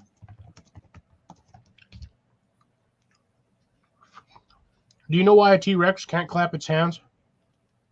Because it's got short arms. No, because they're dead. That too. I gotta stop eating pine nuts, man. Okay. Tyler, I understand the video for view's sake, but be careful, please. You can't afford to lose another toe.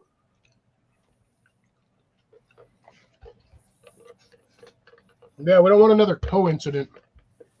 Don't be going out there in Walmart gear either. You can take the cheapest tent and stove, but just take some warm sleeping bags. At least some wool socks. Yeah, merino wool socks. I got 3 pairs of those, and I've only worn 1 pair maybe a dozen times. He said way ahead of you. Man, better be. Otherwise, Cliff will be flying in from New Mexico. I'll be flying, driving down from Iowa, wherever you're at. I'll attempt to try to fly in. I don't know if they'll actually let me on an airplane because I don't have my card. Shot. Yeah. You can get it really easily enough. Doesn't mean I want it. No, but it's still easy. You don't have to get I can get it. I just don't want it. What are you eating now? Oh, yeah. I've also got more snacks. Oh, Jenny loves those. Dude, it was like $4 for this. They're usually like $6 or $8. Although I was not expecting them individually sealed. Right. That's what threw me off. Tyler says those are his favorites. I love these things. I haven't had them in a while because, like I said, they're usually wicked expensive. So besides the granola bar that you pulled out of there that's pretty much back into granola, what other foods do you like keeping in your pack that you carry with you daily?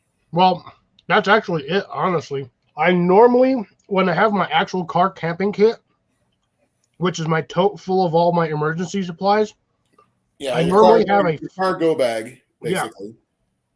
Well, it's not even a cargo bag. It's literally a plastic tote. Everybody's here. I'll share the end that I didn't bite off of, so everybody take a bite. Take a bite. Oh.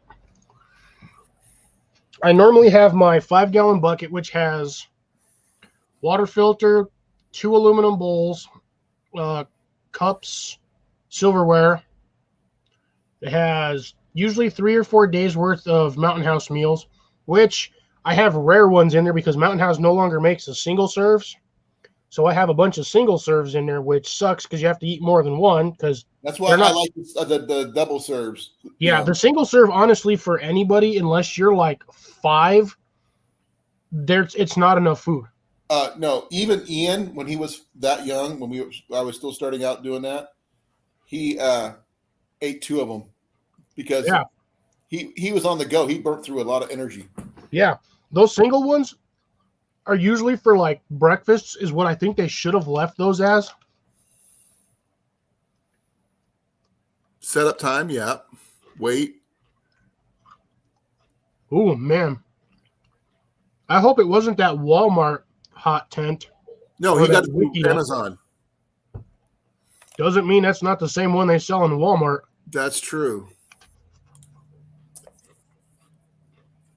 If it's that like white one with like the red ridges, I hope to God you're not going anywhere where it's going to rain because you will be wet in the morning. Well, let's see here. They got a FL Tom camping hot tent, ultralight TP tent for 2 to 3 persons with flue pipe window, includes stove jack for $85. Here's the thing, though. He said it was the cheapest one on Amazon, but did not yet specify. No. He did not yet specify when he bought it. That's true. There's a 3-person version for $84.50 or $84.80.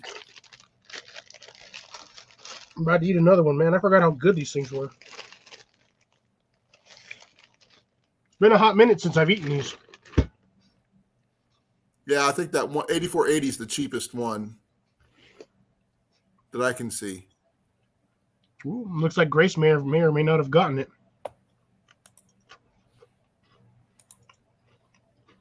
I saw one for 84. Or is it 85.80? 84.80. Here, I'll show you guys. I can share that one.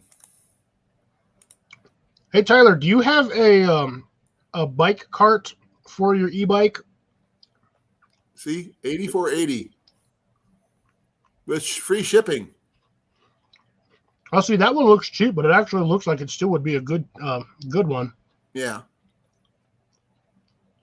And they come in different sizes and stuff too. You can get one cheaper for $79 if you want to go with a beige one. Oh man! So he says the tent doesn't weigh a lot. This one here weighs. What does this one weigh? I'm looking. Weight is only 3.4 pounds. I think he probably got something lighter than that. Anybody can set this tent up in 10 minutes. I mean, all you got to do is stake out the corners and stick the middle pole and you're done. Yep. Unfold, expand the tent on the floor, place pole head on the peak loop. The one Tyler got weighs 2.3 pounds. Wow. That's pretty good. So, sounds like it might be a plastic sheet with some poles. That is super light. I mean, I'm looking, and I'm not, I mean, let's see if I can find one cheaper than that, but that is a lightweight hot tent. The one I found was pretty light. Yeah, the pre-self one is $79. That's pretty cheap. And I'm not seeing. Oh, this guy. Now he's messing with us. What? He goes, "Oh, I got to throw you guys off." Because somebody probably got way too close, so he's waiting. All right, no more guessing. We got to wait till Tyler does his video. Now, is it actually going to be snow on the ground this time, Tyler, or what? Or you guys are still what, the 70-degree weather over there? 80 degrees? It's 70 degrees on the nose right now. Now, you're no longer in Des Moines, are you? Well, actually, I'm south of Des Moines. Yeah. All right, so then my weather should stay on there then. Yeah, because it's like 75 in Des Moines right now. Oh man. The cheapest. So that left you $20 to buy a sleeping bag?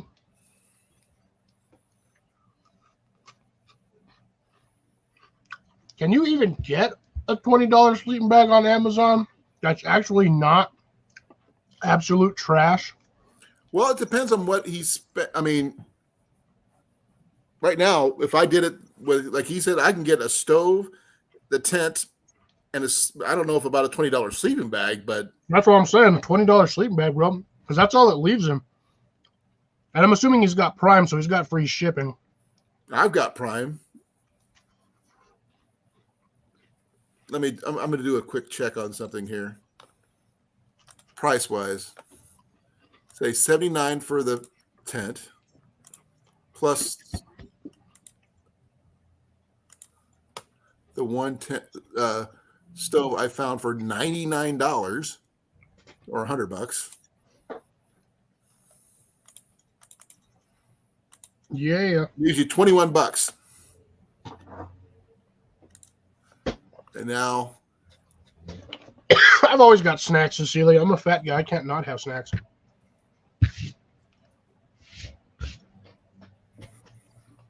Well, you realize he still never said anything about a sleeping bag. He just said he was testing out the cheapest hot stove and tent for under $200. He didn't say he bought a sleeping bag.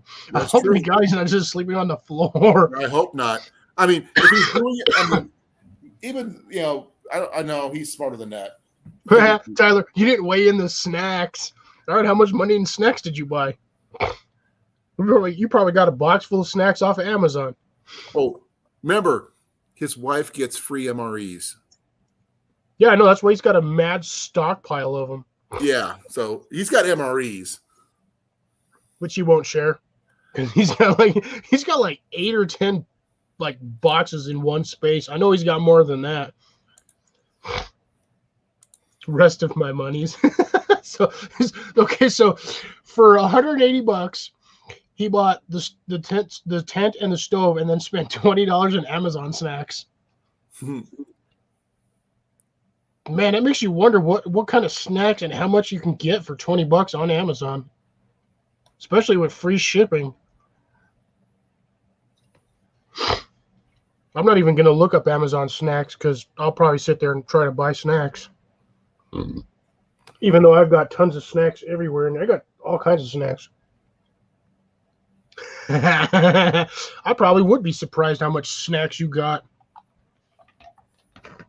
You probably got like a whole case of snacks.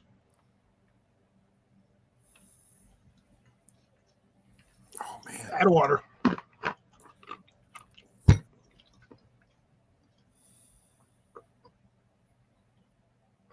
Anyways, aside from that, you didn't answer my question, Tyler. Do you have a bike cart for your e-bike? Like a tow-behind trailer kind of thing? Okay. I can't remember if you did or not, or if you took all that stuff last time in a backpack. Actually, I found a. Oh my gosh, it wouldn't work for him because it says it's for adults by Aitor Pak. A backpacking, sleeping bag, and camp bedding for youth boys, 3-season ultralight camping sleeping bag, cold weather, lightweight, waterproof for adults and kids for $13.99. Wow. If you're going to get the adult one, it's $16.99. So he could have gotten a $20 sleeping bag and still spent $3 on Amazon snacks. Exactly. How much snacks can you get though? Like curious, like for $3, how much snacks could you get off of Amazon? Probably just like one. Unless you got unless he didn't buy it all on Amazon, he could have got it from Wish and got it in bulk. Oh God, he could have. Can you imagine? He could have got a Wish sleeping bag for like $3, spent $17 in Wish snacks, and he came home with a truckload of snacks. Actually, that's a good idea to do a quick Wish count here. God, can you imagine just a whole case of Doritos for like $1.50? But it makes you wonder though if you can get stuff on Wish for virtually nothing, where did they get all that stuff to begin with? Because that stuff ain't cheap, and unless somebody works in a warehouse and just kind of decides to walk off property with a whole box full of stuff.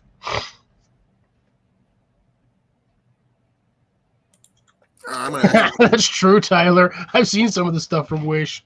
This stuff takes weeks to get to your house.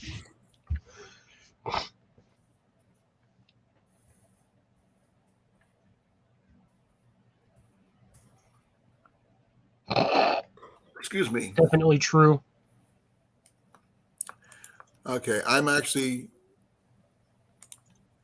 seeing what I can do. Screw that then. I ain't getting nothing off of Wish, even if I'm paying $3 for it.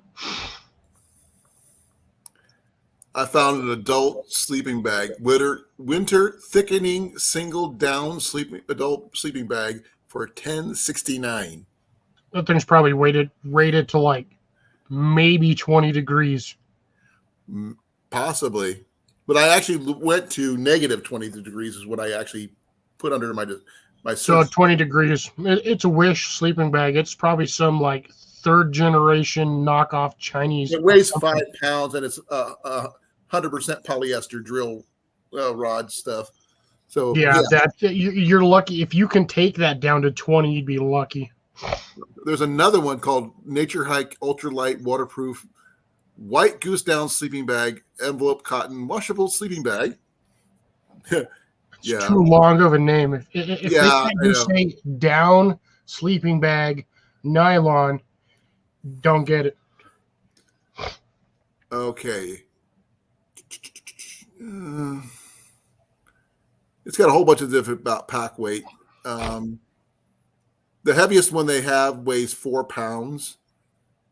I got a normal sleeping bag that weighs that much. Dude, my 0 degree sleeping bag weighs that much. Actually, this one here actually came with a stat. Well, I'll show you. Oh, I think you're probably I'm not sure if you're seeing it. Here. No, I'm not looking at Amazon at all. No, this is not Amazon. Why does that look like it was CG'd on there? Give me a second. That's the other one. I'm closing that one out. I'm doing this one. Let me close this. This is the one I'm going to show you.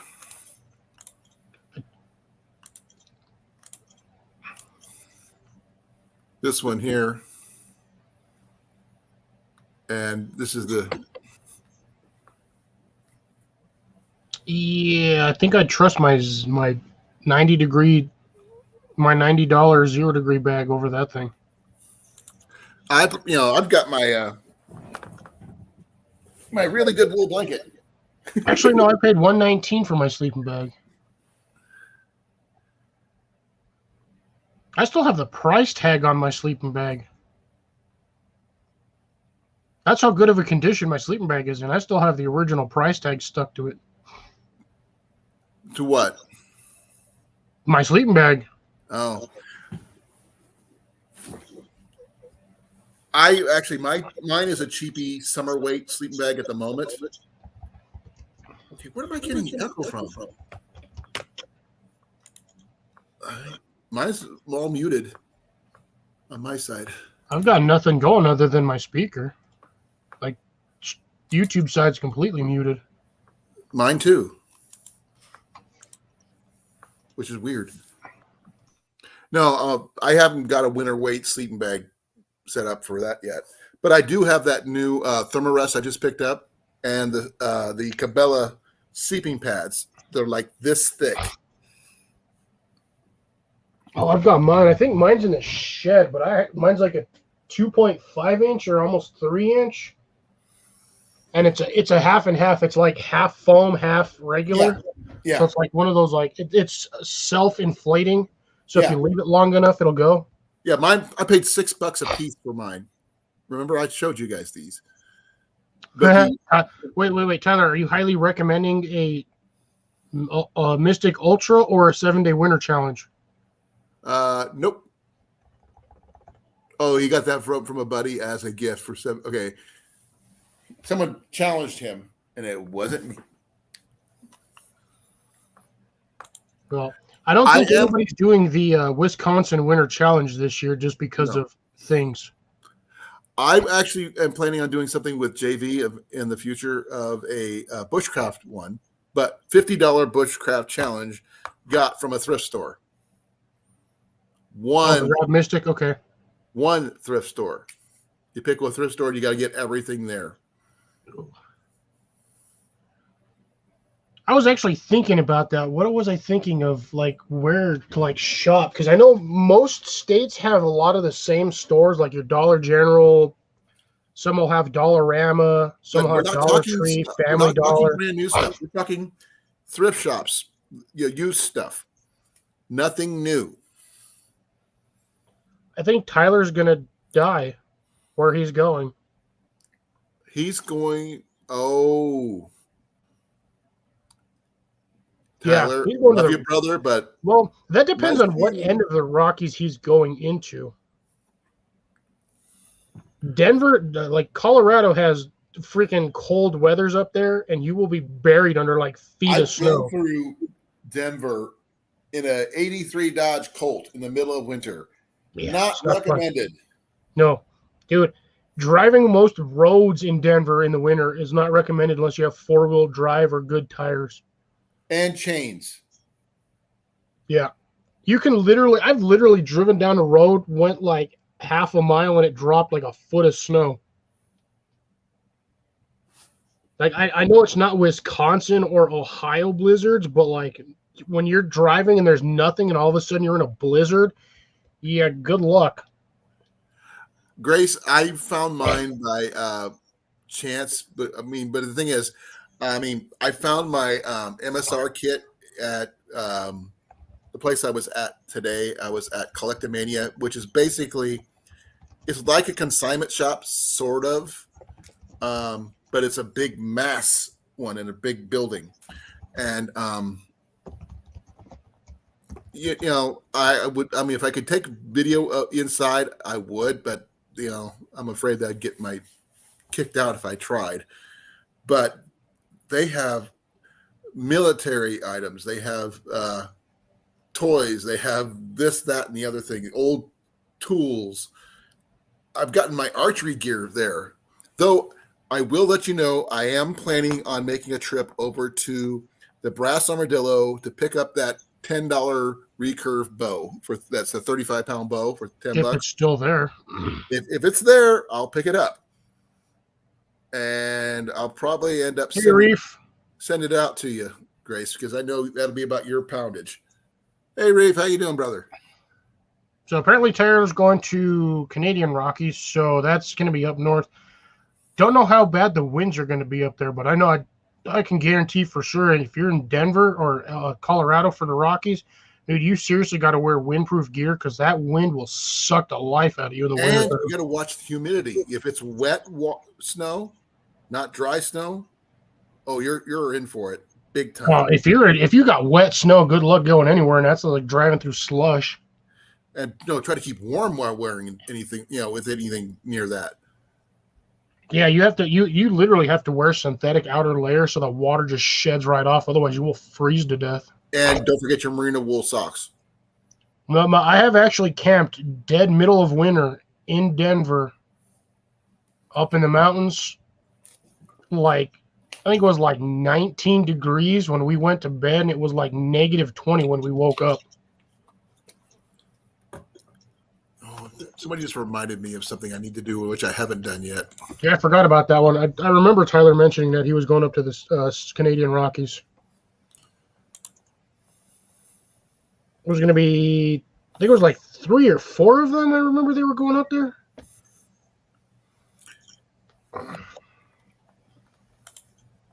One of these days, Evan, when stuff gets open and I actually can get some time off, I will take you camping up in the Rockies. You are not going to like it. Hey, I'll take you in the middle of winter. I've camped in Arizona in the mountains.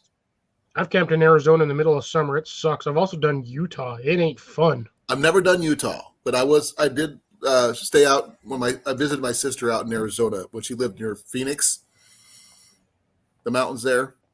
Yeah, we did. God, was it Utah where the sand sculpture thing is? Well, the Arch, yeah, Arches National Park. We went out there, man, dude. It sucks in the middle of summer. Yeah. Trout fishing. I don't know. Now, if you want to go trout fishing, I can invite you guys over here to go to Yellow River with me to do some trout fishing. Tyler went with me. Evan, your snow versus Colorado snow, you got to worry about the wind. Okay. That wind will suck the heat right off of you in a matter of minutes. It's pretty close to what Iowa is, Evan, what you got. But I think Iowa is flatter.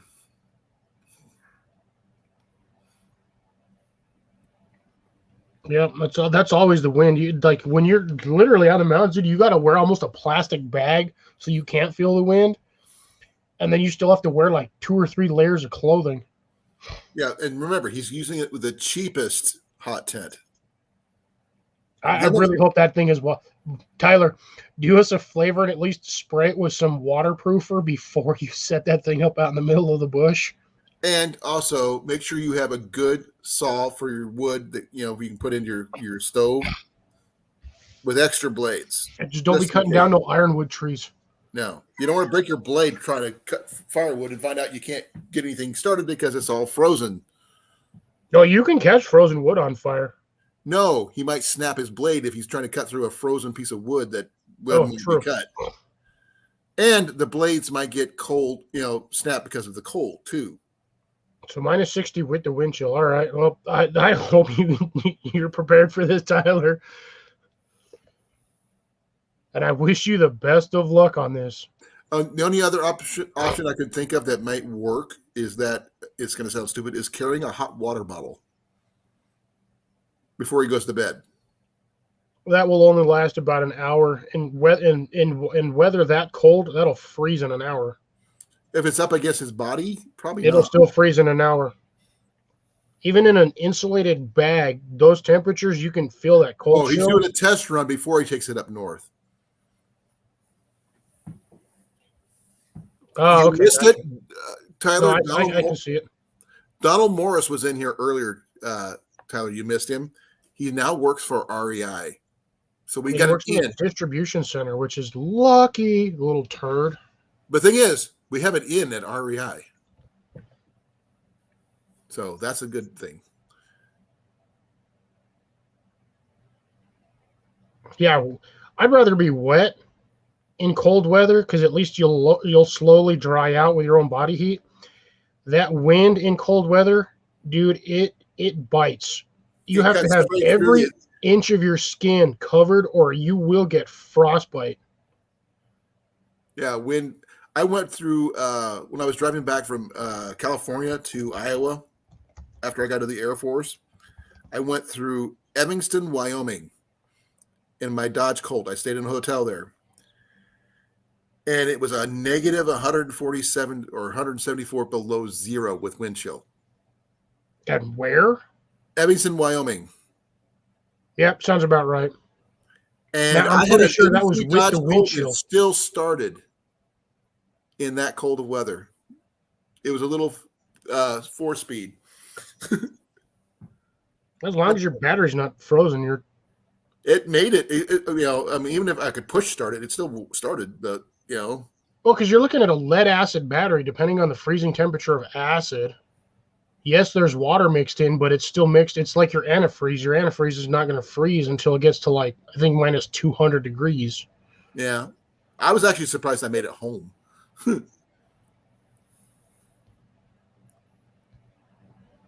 Yeah, I've driven through Wyoming, man. That is no joke in the winter. Yeah.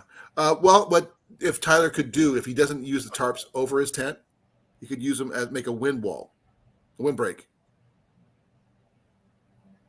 I mean, that would be the smart thing to do is, even if he just cuts down some trees and makes himself a little log wall to block the wind, that would increase his body heat and the warmth of the tent like tenfold. Oh, yeah. You can do it the easy way. You can just get a large enough wool blanket and shove it on the outside of the tent and throw a big old tarp over the top of it. I was actually turns it into a straight true season four season tent because you've got your thermal outer layer. I was actually looking at the last of the wool blankets they had there at Collectomania today. I was hoping it was going to be like a name brand or something. It wasn't. It's just a generic wool blanket. I still would have grabbed it. $10. Still would have grabbed it. I'm still thinking about it. I did do something that most people didn't do. I picked it up and I folded it up really nice and I put it back. So I'm actually looking forward to maybe going back and grabbing it because, I mean, the one I bought before Ian acquired. Yep. So that's what usually ends up happening. He grabs my stuff and, but this one here, I actually gifted it in because he liked it so much I gave it to him. He said now it's his favorite blanket. So that's not a bad thing. Then I got this one, which is really thick, really heavy, but not really wide. Yeah, I need to actually pick me up a 100% wool blanket, but those things are like $250. Mine was $10. And I believe this one actually is wool, 100% wool, because this thing weighs a ton. Yeah, if it's heavy, it's probably 100% or at least 90% wool with some blend. But here's the thing: it is. I mean, it's because it's this. Well, you know what? You can actually look it up, see what year that thing was made, and see what they 1960s. And that's probably 100% wool then. Exactly. And I paid $10 for it. That's a good price. But like I said, this one in conjunction with another wool blanket would probably be a good sleep system if necessary. Along with you have a sleeping pad of some kind. Yes, we know how stubborn you can be, Tyler. I gotta find sheep down here. There ain't no sheep nowhere down here. I see cows and pigs and goats, but very rarely do I see a sheep. What about llamas and alpacas? I know, actually, there's down the street, there's a guy that owns like 3 or 4 llamas and like 2 alpacas. Those would work. But I'm sure that because he owns them, he's probably getting the price from them off the market for the wool. Well, the thing is, you could always ask and see if you could buy some. I would love to, except for the property that they're on is not attached to a house.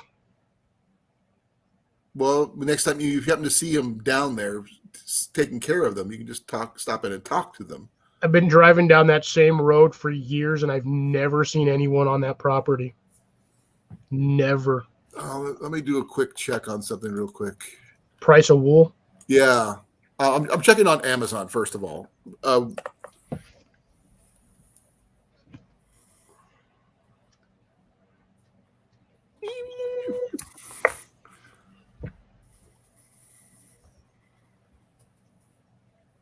Actually, I want to get some of the stuff from Weather Wool. They can make some real or woolly mammoth or wool and woolly comb or woolly comb. Okay.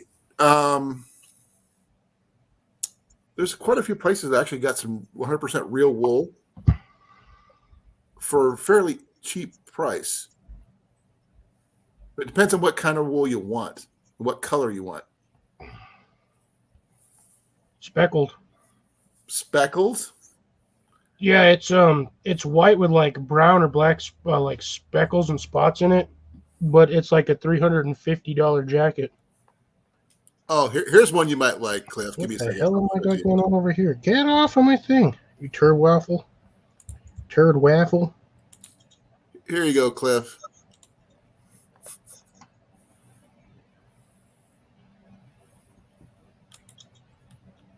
What do you think of that one? No, thank you. Okay, I tried. Let's see here. If you see it, let me know. I'm scrolling down.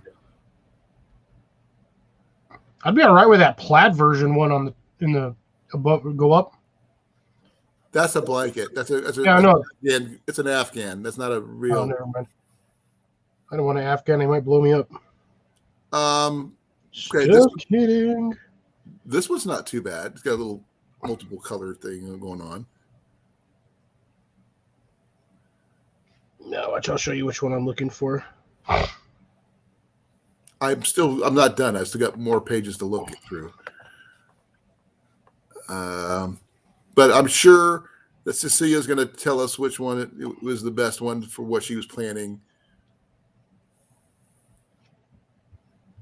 Woolly Mammoth Woolen Coat. Ba-da-dum-ba-dum-bum-ba. Can you see this one here, Cliff? Yes. Not too fond of the purple. It's a Noro Orbi yarn wool, silk mohair, $22 of skein. Oh my God, that's expensive. Yeah. Oh, here's an alpaca for $32. Yeah, alpaca wool, dude, makes some. That's what my wool socks are. They're like it's an alpaca blend. Those things are wicked expensive. Right. Oh wait, here's another one. Wicked expensive. Here's one right here. Pure alpaca wool. Does that say 5? Yeah, but that's probably only what, like 20 yards? 183 yards? 183 yards per ball. That's not bad. That's 1.8 ounce ball. Yeah, that's lightweight alpaca right there. Yeah. Let's see here. How about chunky yarn? No. No. Okay, here we go. Patton's classic wool yarn meadow. Standard green. Well, they have one over here in burgundy too, but I think I might just try to find some more wool blankets and then send them out to somebody and actually have a jacket made. but Cecilia will be the person. Sugar and cream. Oh my gosh. Ew. Yeah, I know. Gross. Actually, I'd be all right with that James Barnett. Was that Amazon Super Chunky? Yeah. $9.99. That's not bad. 100% wool. Oh, that's 100%. That's 100 grams. It's a little over a pound. I like the dark gray.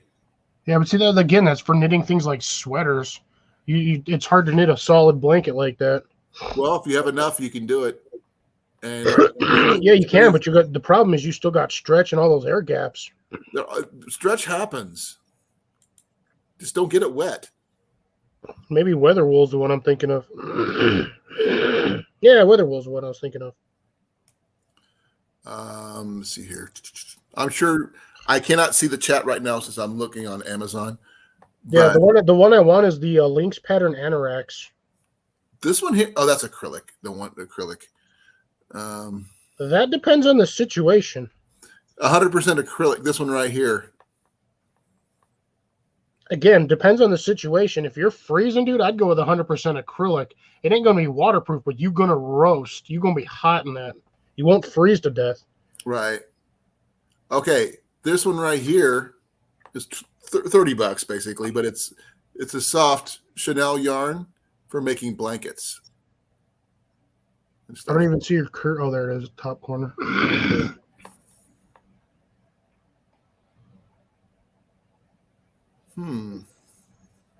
I haven't found anything that said, oh, that was sparkly. And I've been looking.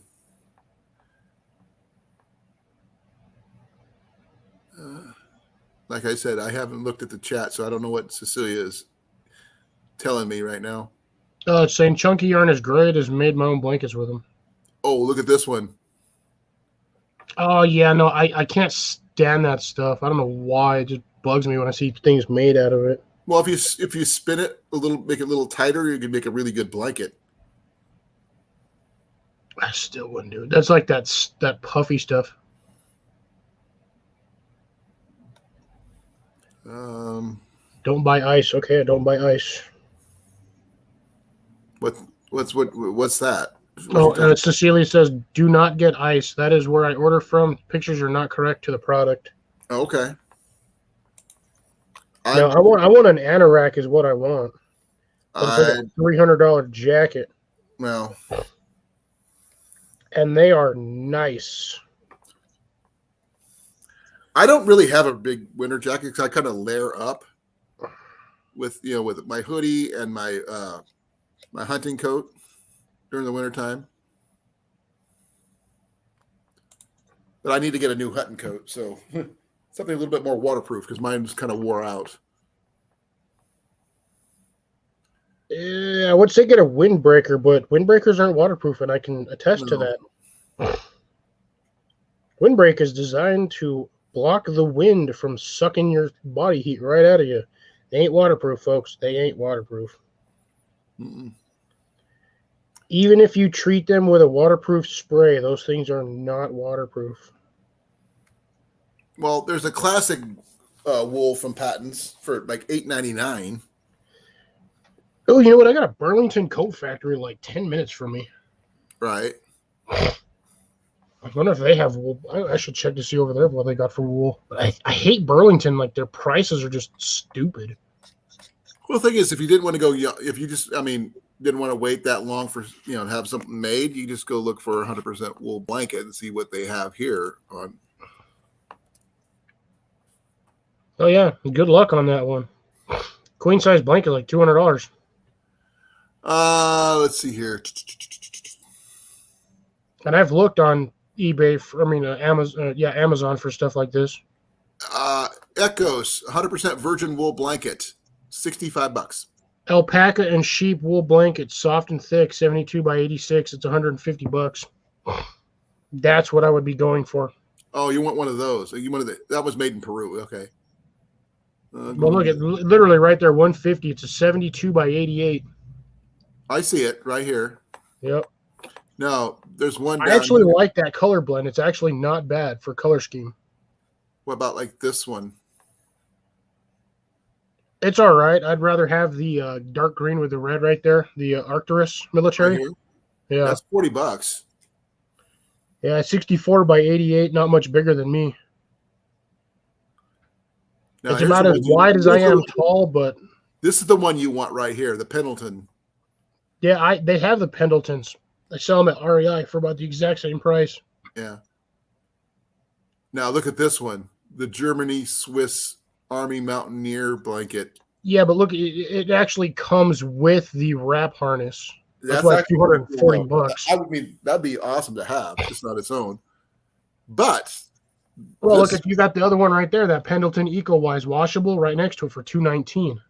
Yeah. But I can literally go to REI and pick that up anywhere, like any day of the week. Yeah, there's another one right there.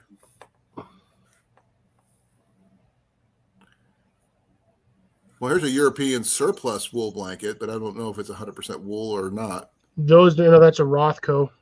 That's going to be a synthetic like the one I have. Oh, look at the wool ridge. 30 blend. or a 64-20 or 64-35. Check this one out. 90 by 100 inches. Jesus, that's a king size. And it's $570. Yeah, with the Italian flag design. I'm sorry, I got to check this one out. JMR Gray 62 by 80 wool blanket for $30. No, it's a blend. It's because it says right there. Yeah, 70-30. That's pretty much what I have. Mine's 100%. So here's a merino wool one, 57 by 79. Good Jesus. Look at that one right there. That Hudson Bay 350th anniversary limited edition sterling blanket. $800 wool. King size for $800. That's the ideal. That's the dream one right there. I'd love to have that blanket, man. I would not freeze. You could fold that in half, lay on half of it, fold the other half over, and still be warm. You could just basically burrito yourself. I'd definitely roll. I'd get a corner, fold the other corner, and just roll. Exactly. That's a beautiful blanket. Here's what You it could looks literally fold that into a square and still be long enough Look to at that. wrap around you. Look at that right there. That's pretty This thing cool. is massive, though. Yeah, it's a 100 king inches size. wide by 108. That's king size. Wow. Okay. That's just yeah. Hey Yeah, Bob. $800 for a wool blanket, man. That's got to be some thick wool. Bob says he has an Ectos blanket. Ectos, I'd have to look that up. It was one of the ones we were looking at on there. But I've got this one here. Only thing I have on it is the civil defense badge on it, and the fact that it weighs a ton.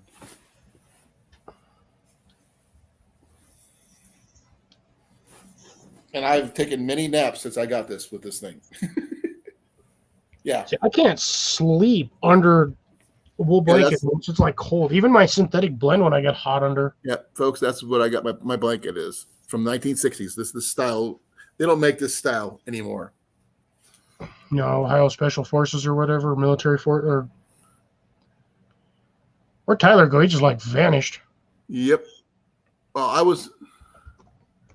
Nope, he's still in the chat. He's listening in the background. Okay. Thank you for coming, Tyler. No, he's still here. I think he's just getting, because he's trying to, like you said, he was packing his bags because he's doing his camp test. So. Right. Oh, she's trying a new stitch. Hers is more of a cover than a blanket. More like a throw. Yeah.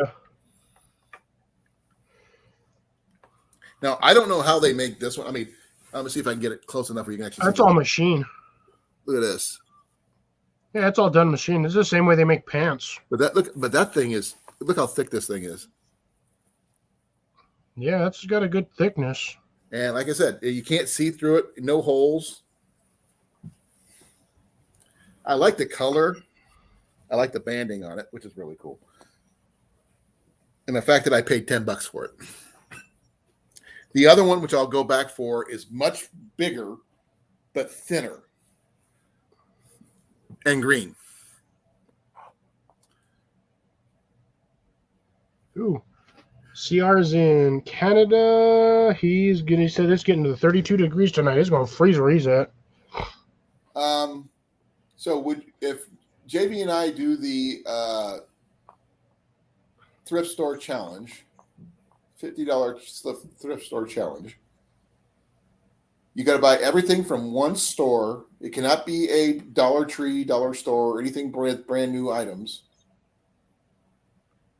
I would say food you can bring. I mean, I'm not going to be stupid. You can't buy. Yeah, do your item inventory minus your food cost.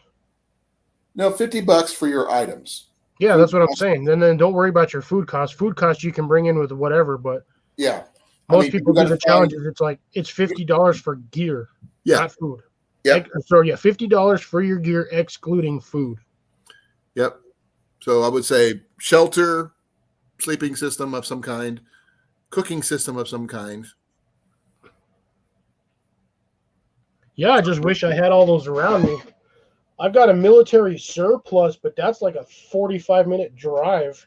But if you can get everything in there for under $50, No way. even a shelter half.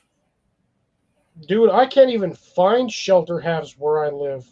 Wow. They're hard to find.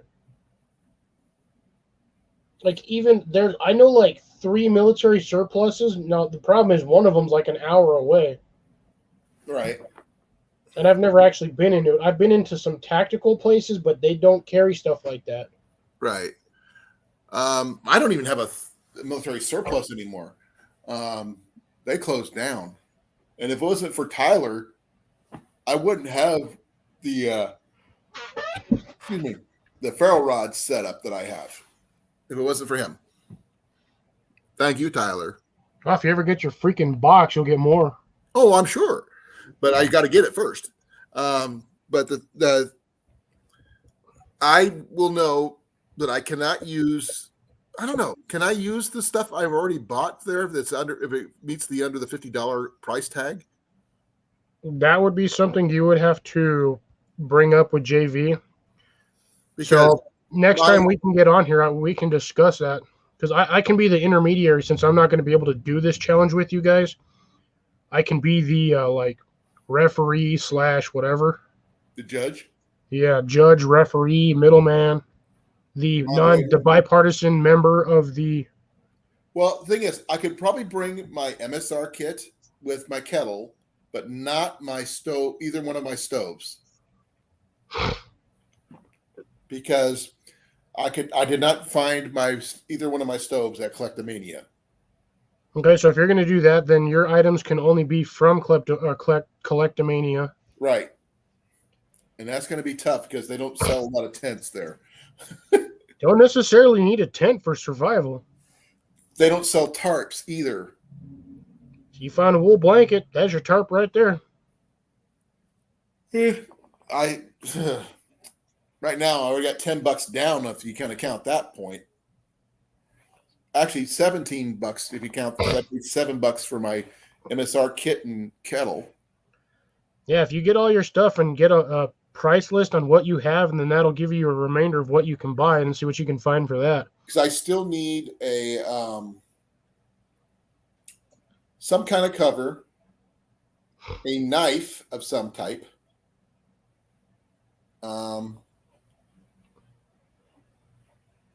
A sleeping bag would be nice, but there's no guarantee on that.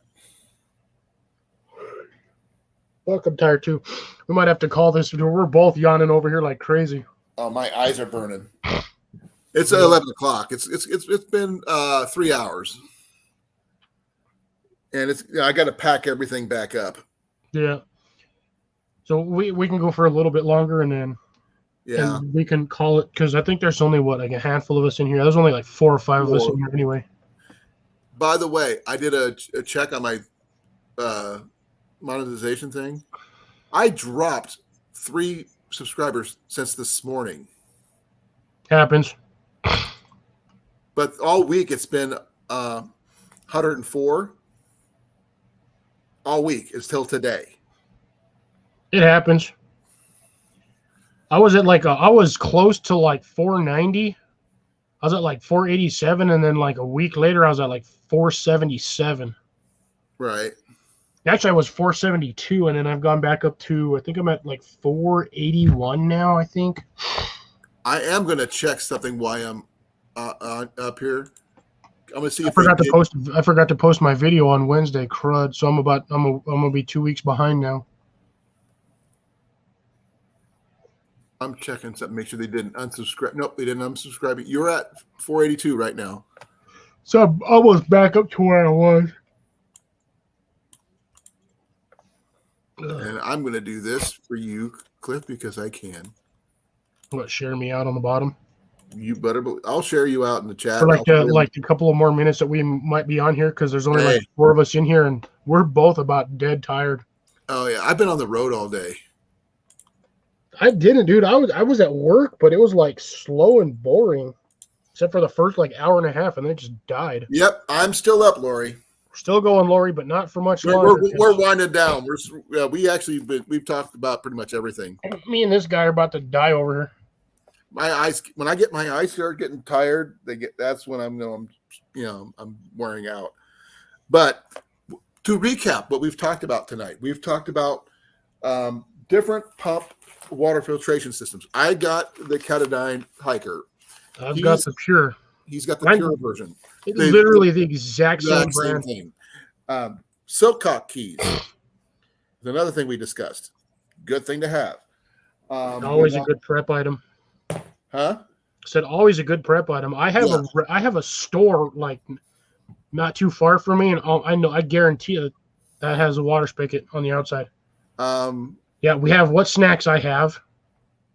I don't have snacks in mind because as soon as my boy finds out I have anything like jerky or anything like that, my stuff gets raided. Stick it in your backpack. He's not going to go through your backpack. Yes, he will. Ooh, I'd smack the crap out of him. Hey, a 15-year-old boy who's hungry, and he's my boy, and I can't say no to him for that. What is your backpack? It's your snacks. Well, tell him every time he raids your bag, that's going to be one less container of ammo I send him. Ooh. No, he's actually pretty good about that, though. I mean, he knows because I have to regularly transplant the stuff that's in there with fresh stuff anyway, because you can't leave it in there for too long. You got to replace it. So, night, Bob. Yeah. Thanks for joining us. Thank you for coming, Bob. No, I mean, if we can get some MREs, not MREs, but Mountain House and that kind of thing, I cannot hold on to that stuff at all when around him. I got tons of Mountain House, man. I like stock up. I'll buy like some weeks I'll buy like 6, 7, 10, 15, depending on how bored I am. And they just sit in my house. Ever since I showed him how to use the breakfast skillet to make breakfast burritos, yeah, that's been a no-go on keeping those. I'd be all right with the breakfast skillet if it didn't have the freaking dehydrated bell peppers in there. That's actually not bad, though. I can't stand, dude. I've tried 3 different versions of like dehydrated meals, and bell peppers do not rehydrate. It's like eating like rubbery, just basically it's like eating a piece of chunky rubber. Oh, well, I personally don't have a problem with it, but that's just me. Jenny has a problem with stewed tomatoes. At all, any type of stewed tomato, she can't do them. Has she tried like the Mountain House chili mac? She has, but she still has me eat the chunky tomatoes for her. Whatever you do, don't get their like it's like the original blend or whatever, because there's one version that has like really big chunks of tomatoes, and then there's like one version that has like the smaller pieces. Yeah, it's something about the texture of stewed tomatoes that she gets put off on. But I mean, I don't know if Mountain House makes chili or just chili mac. They make it's just the chili mac. I don't think they just straight do chili. Chili, you have to go through. Oh my god, I can't even remember the name of it. Pantry? No, they have chili mac as well. But there's a company that they sell them at REI. I see them every now and then. They're little cups like this. They're like 2 cups worth of stuff, and you just add your hot water and it rehydrates and it makes chili. Cecilia, I think because you do yours better than Mountain House, because they got to preserve theirs for shipping and stuff like that. Well, Mountain House is all freeze dried. Yeah, but I don't think she doesn't freeze dries. She dehydrates. There's a difference. Yeah, dehydrating does it a little different. Freeze drying freezes it. Lord wants to know if you have goldfish. Any goldfish, Cliff? I actually don't anymore. I don't have any more goldfish because I had a container of those things. I ate them in like 4 days, and it was like a 2-pound container of goldfish. The thing I have trouble keeping around here is going to sound funny is animal crackers. Original or like the Costco brand? Original. The ones that come in the little red box. Yeah. Get the if you have a Costco card, get the ones from Costco. It's a 5-pound box or I'm gonna get bucket the of. ones from Sam's Club because I'm closer to a Sam's Club. I had those ones. Ooh, I still got water Not next. bad. There's just These ones? Sorry, folks. Yeah, these are the ones they sell at Sam's Club. These ones. Yeah, those are not bad. They're not bad, but I preferred the ones from Costco. They had a little bit better flavor. Well, the reason why I get the ones from there, so you can also get them in the snack packs, not just in the big containers. Oh, I get them in the big container, dude. Less actual waste. No, well, I get mine for backpacking purposes. There's And the little Ziploc individual, the little snack packs work better throughout the day instead of trying to carry one big giant container. Well, that's why you make That's why you do like quart-size Ziploc bags. Well, yeah, but the thing is, if I give half of my whatever we have to Ian, he doesn't have any by the end of the day, and I have to feed both of us on what I have. I just tell him when you run out, that's on you. Well, the thing is, we're trying to distribute the weight between us, not just all on me, like you're supposed to do. That includes food, unfortunately. But, yeah, well, he's got to learn trail snacks are for the trail, not to be constantly eating while you're walking. It's supposed to last us the week. Yeah, not the like day. yeah, not the 4-hour trip that it takes you to get to your campsite. That's the first campsite. You gotta ration it out. Yeah, And jerky does not last half a day. A pound container of jerky will go bye before we hit our first stop. you got to mix it. Maybe. And I still have to make my own trail mix, as you already know. Yep. Because I can't. I gotta use the sunflower kernels instead of nuts. Yeah, nothing wrong with that. I mean, the ingredients to make trail mix are virtually cheap if you get them in the big bags. Yeah. Because majority of trail mixes, you got what? Fruit, nuts, and then like they usually throw in like Chex Mix to like give it filler. I was thinking about doing mini pretzels, raisins.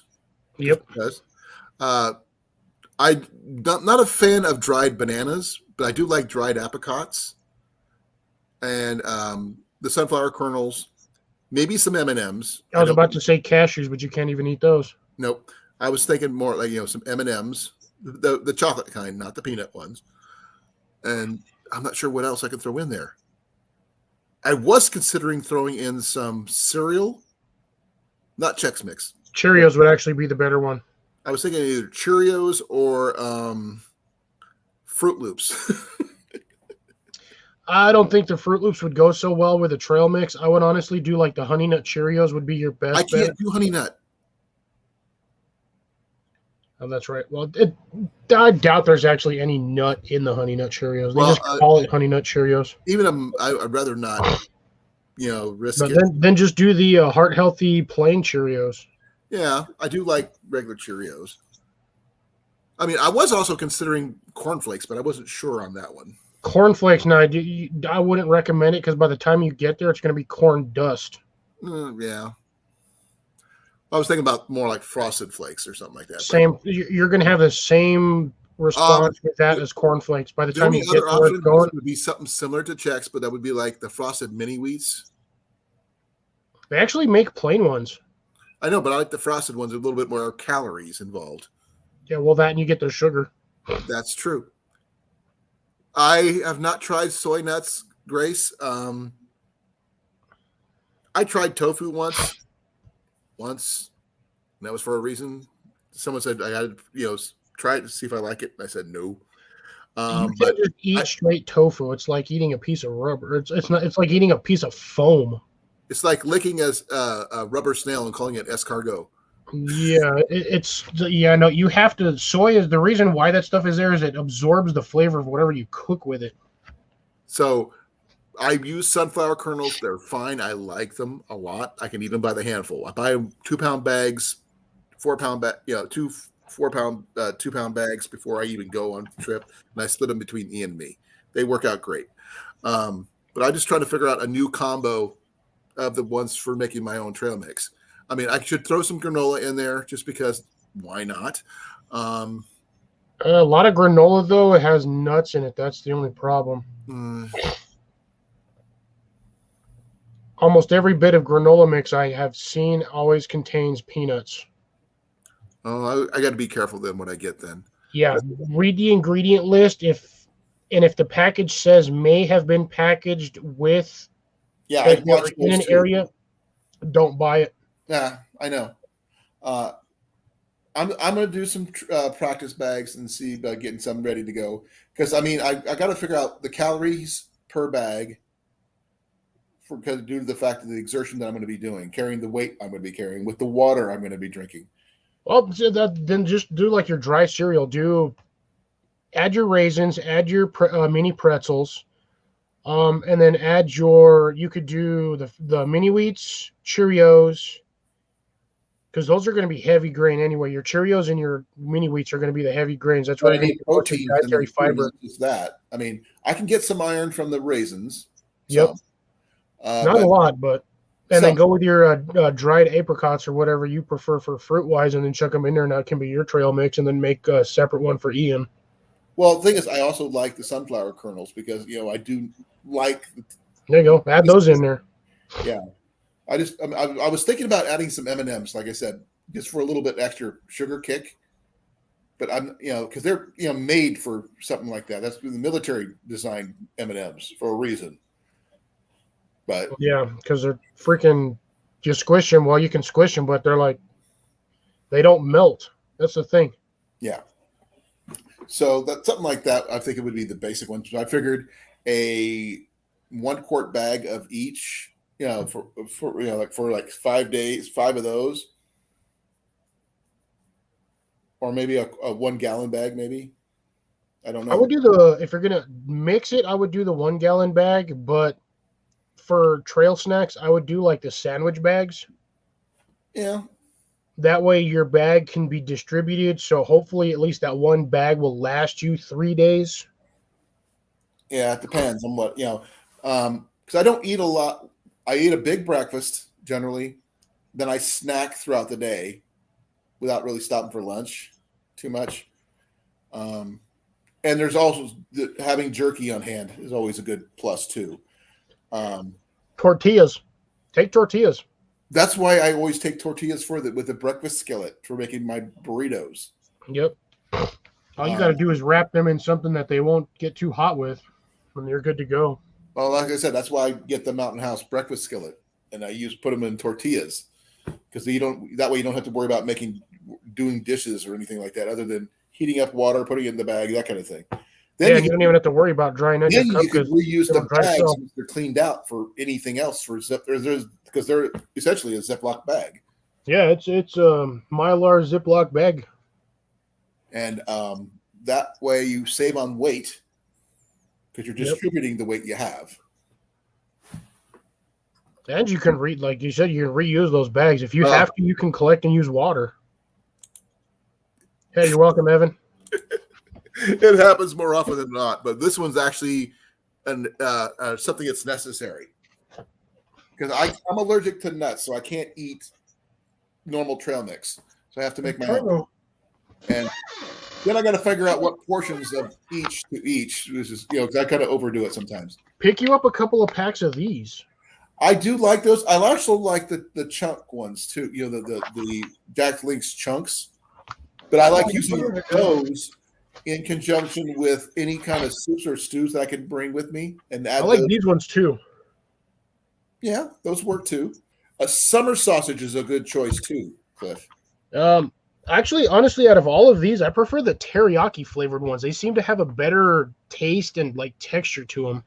Yeah, I always like the regular. But these are like $4 or $5 a piece, and these are actually gone up in price. They're like $6.50. There is one snack, or actually candy, that I like taking with me, but I can't. I got to be careful because I will eat them all at once, and that's Tootsie Rolls. Oh my god, dude! You and me both. I'll eat a whole can of Tootsie Rolls in one sitting, or a whole bag. Yeah. So if I take those on the trail, I got to be careful because the thing is, Ian got the taste of them, and he likes them. Okay. Who doesn't like I Tootsie think Rolls? we're done. I think we're done. Yeah, we're both like dying over here. Look at my eyes. Yeah, mine are doing the same thing. Look. Yeah. Okay, folks. I think this topic is not done. I think because I think we could do with this topic. We'll have to do it for next week or Wednesday if I decide to go live. Well, I'll hop in on yours if that's going to be the case on that one. You just let me know if you do it at after when I get home. Because I would like to explore this topic a little bit more, especially for fat guys. We need more snacks.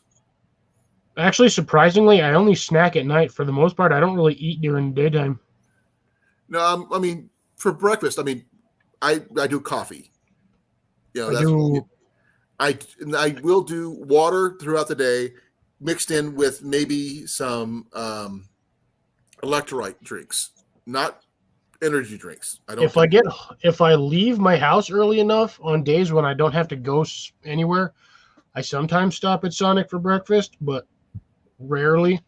I usually don't eat anything till after like 2 or 3 p.m. Like I'll go all day without anything in me. I actually have to eat. I get up at 4. Now I'm on the road at 5. And we stop off, grab McDonald's breakfast, but then I don't eat until noon. So I mean, I'm pretty hungry by that time. Yeah, I get up at like 8:45. I'm at work by like 9:20. But yeah, let's wind this down. We can nice Whoppers. Wait, McDonald's Whoppers or those like actual Whoppers? Whopper the burger or Whopper the candy? Yeah. Both are good. No. Both are equally good. One is good. The other one is I will never not eat. Good for you, but I will never eat ever again. You don't like the little Whopper candies? Oh, I love the Whopper candies. It's the other one I'll never eat. Oh, the Whopper burger? Won't ever touch another one. Oh, she's eating the candy. Okay, that's good. We'll pick this up on your live next Wednesday then? Or next Thursday, depending on we'll see what happens. Remember, I'm doing my birthday stream next week. So okay, we'll do I won't be able to do it next week because I'm going to be replacing a fuel pump. On Wednesday? Yeah, I'm going to start it on Tuesday, and hopefully me and my dad can get it in by Wednesday afternoon. We'll see. Well, then we'll do something on my birthday thing. I'm not sure what we're going to do yet, but we'll try to keep your birthday stream sort of simple, just for birthday purposes.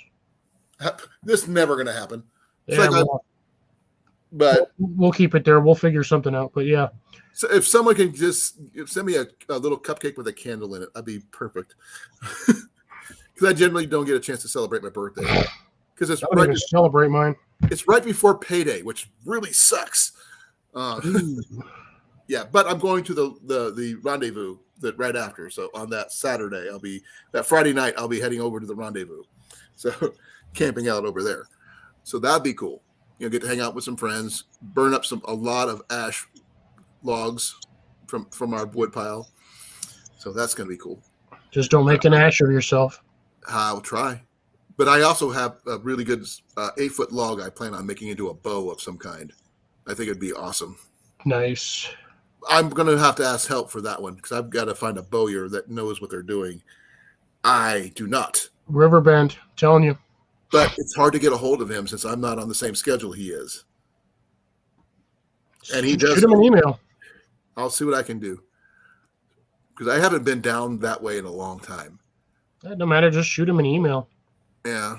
See what you guys can get. The thing is, it's not dried yet. It's just freshly cut this year. So. Okay, so yeah, you're gonna have to wait. You're gonna have to get that seasoned first. I'll get it. What I'll do is when I clean out my garage, I'll put it in my garage in the corner and just let it sit and dry.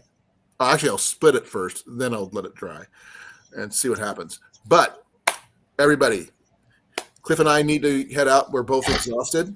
Yeah, I'm like dying over here. We're at almost 3.5 hours. And the topic of backpacking food and trail snacks is not over yet. We may be hitting that one next Thursday. Thank you all for coming. Grace, Cecilia, Lori, and Evan. I know you were here earlier. I saw you. And anybody else I have not mentioned. Tyler's still in here somehow. Tyler's probably Or somewhere. Bob was here earlier, but he left. And I know that Gamefowl was in here when he first started. Yeah, I think he's done. He left ages ago. And we had a couple other Still people in pop there. in and out. Reef Robber was here. And thank you for coming, Reef Robber. I know you're not here right now, but I'm saying thank you anyway. And anybody else I have not mentioned. I love you all, especially this guy here. Yep, love you guys as well. Thank you for joining us once again for another Thursday night live stream. We will pick this up next week, and who knows what we'll talk about other than the trail snacks that we were discussing. It could be anything. That it could be. Anyways, we're going to be signing off, folks. Tschüss, Arrivederci, and Das Vidania. This will be Fox and Colin signing off. Peace. Bye. Night, everybody.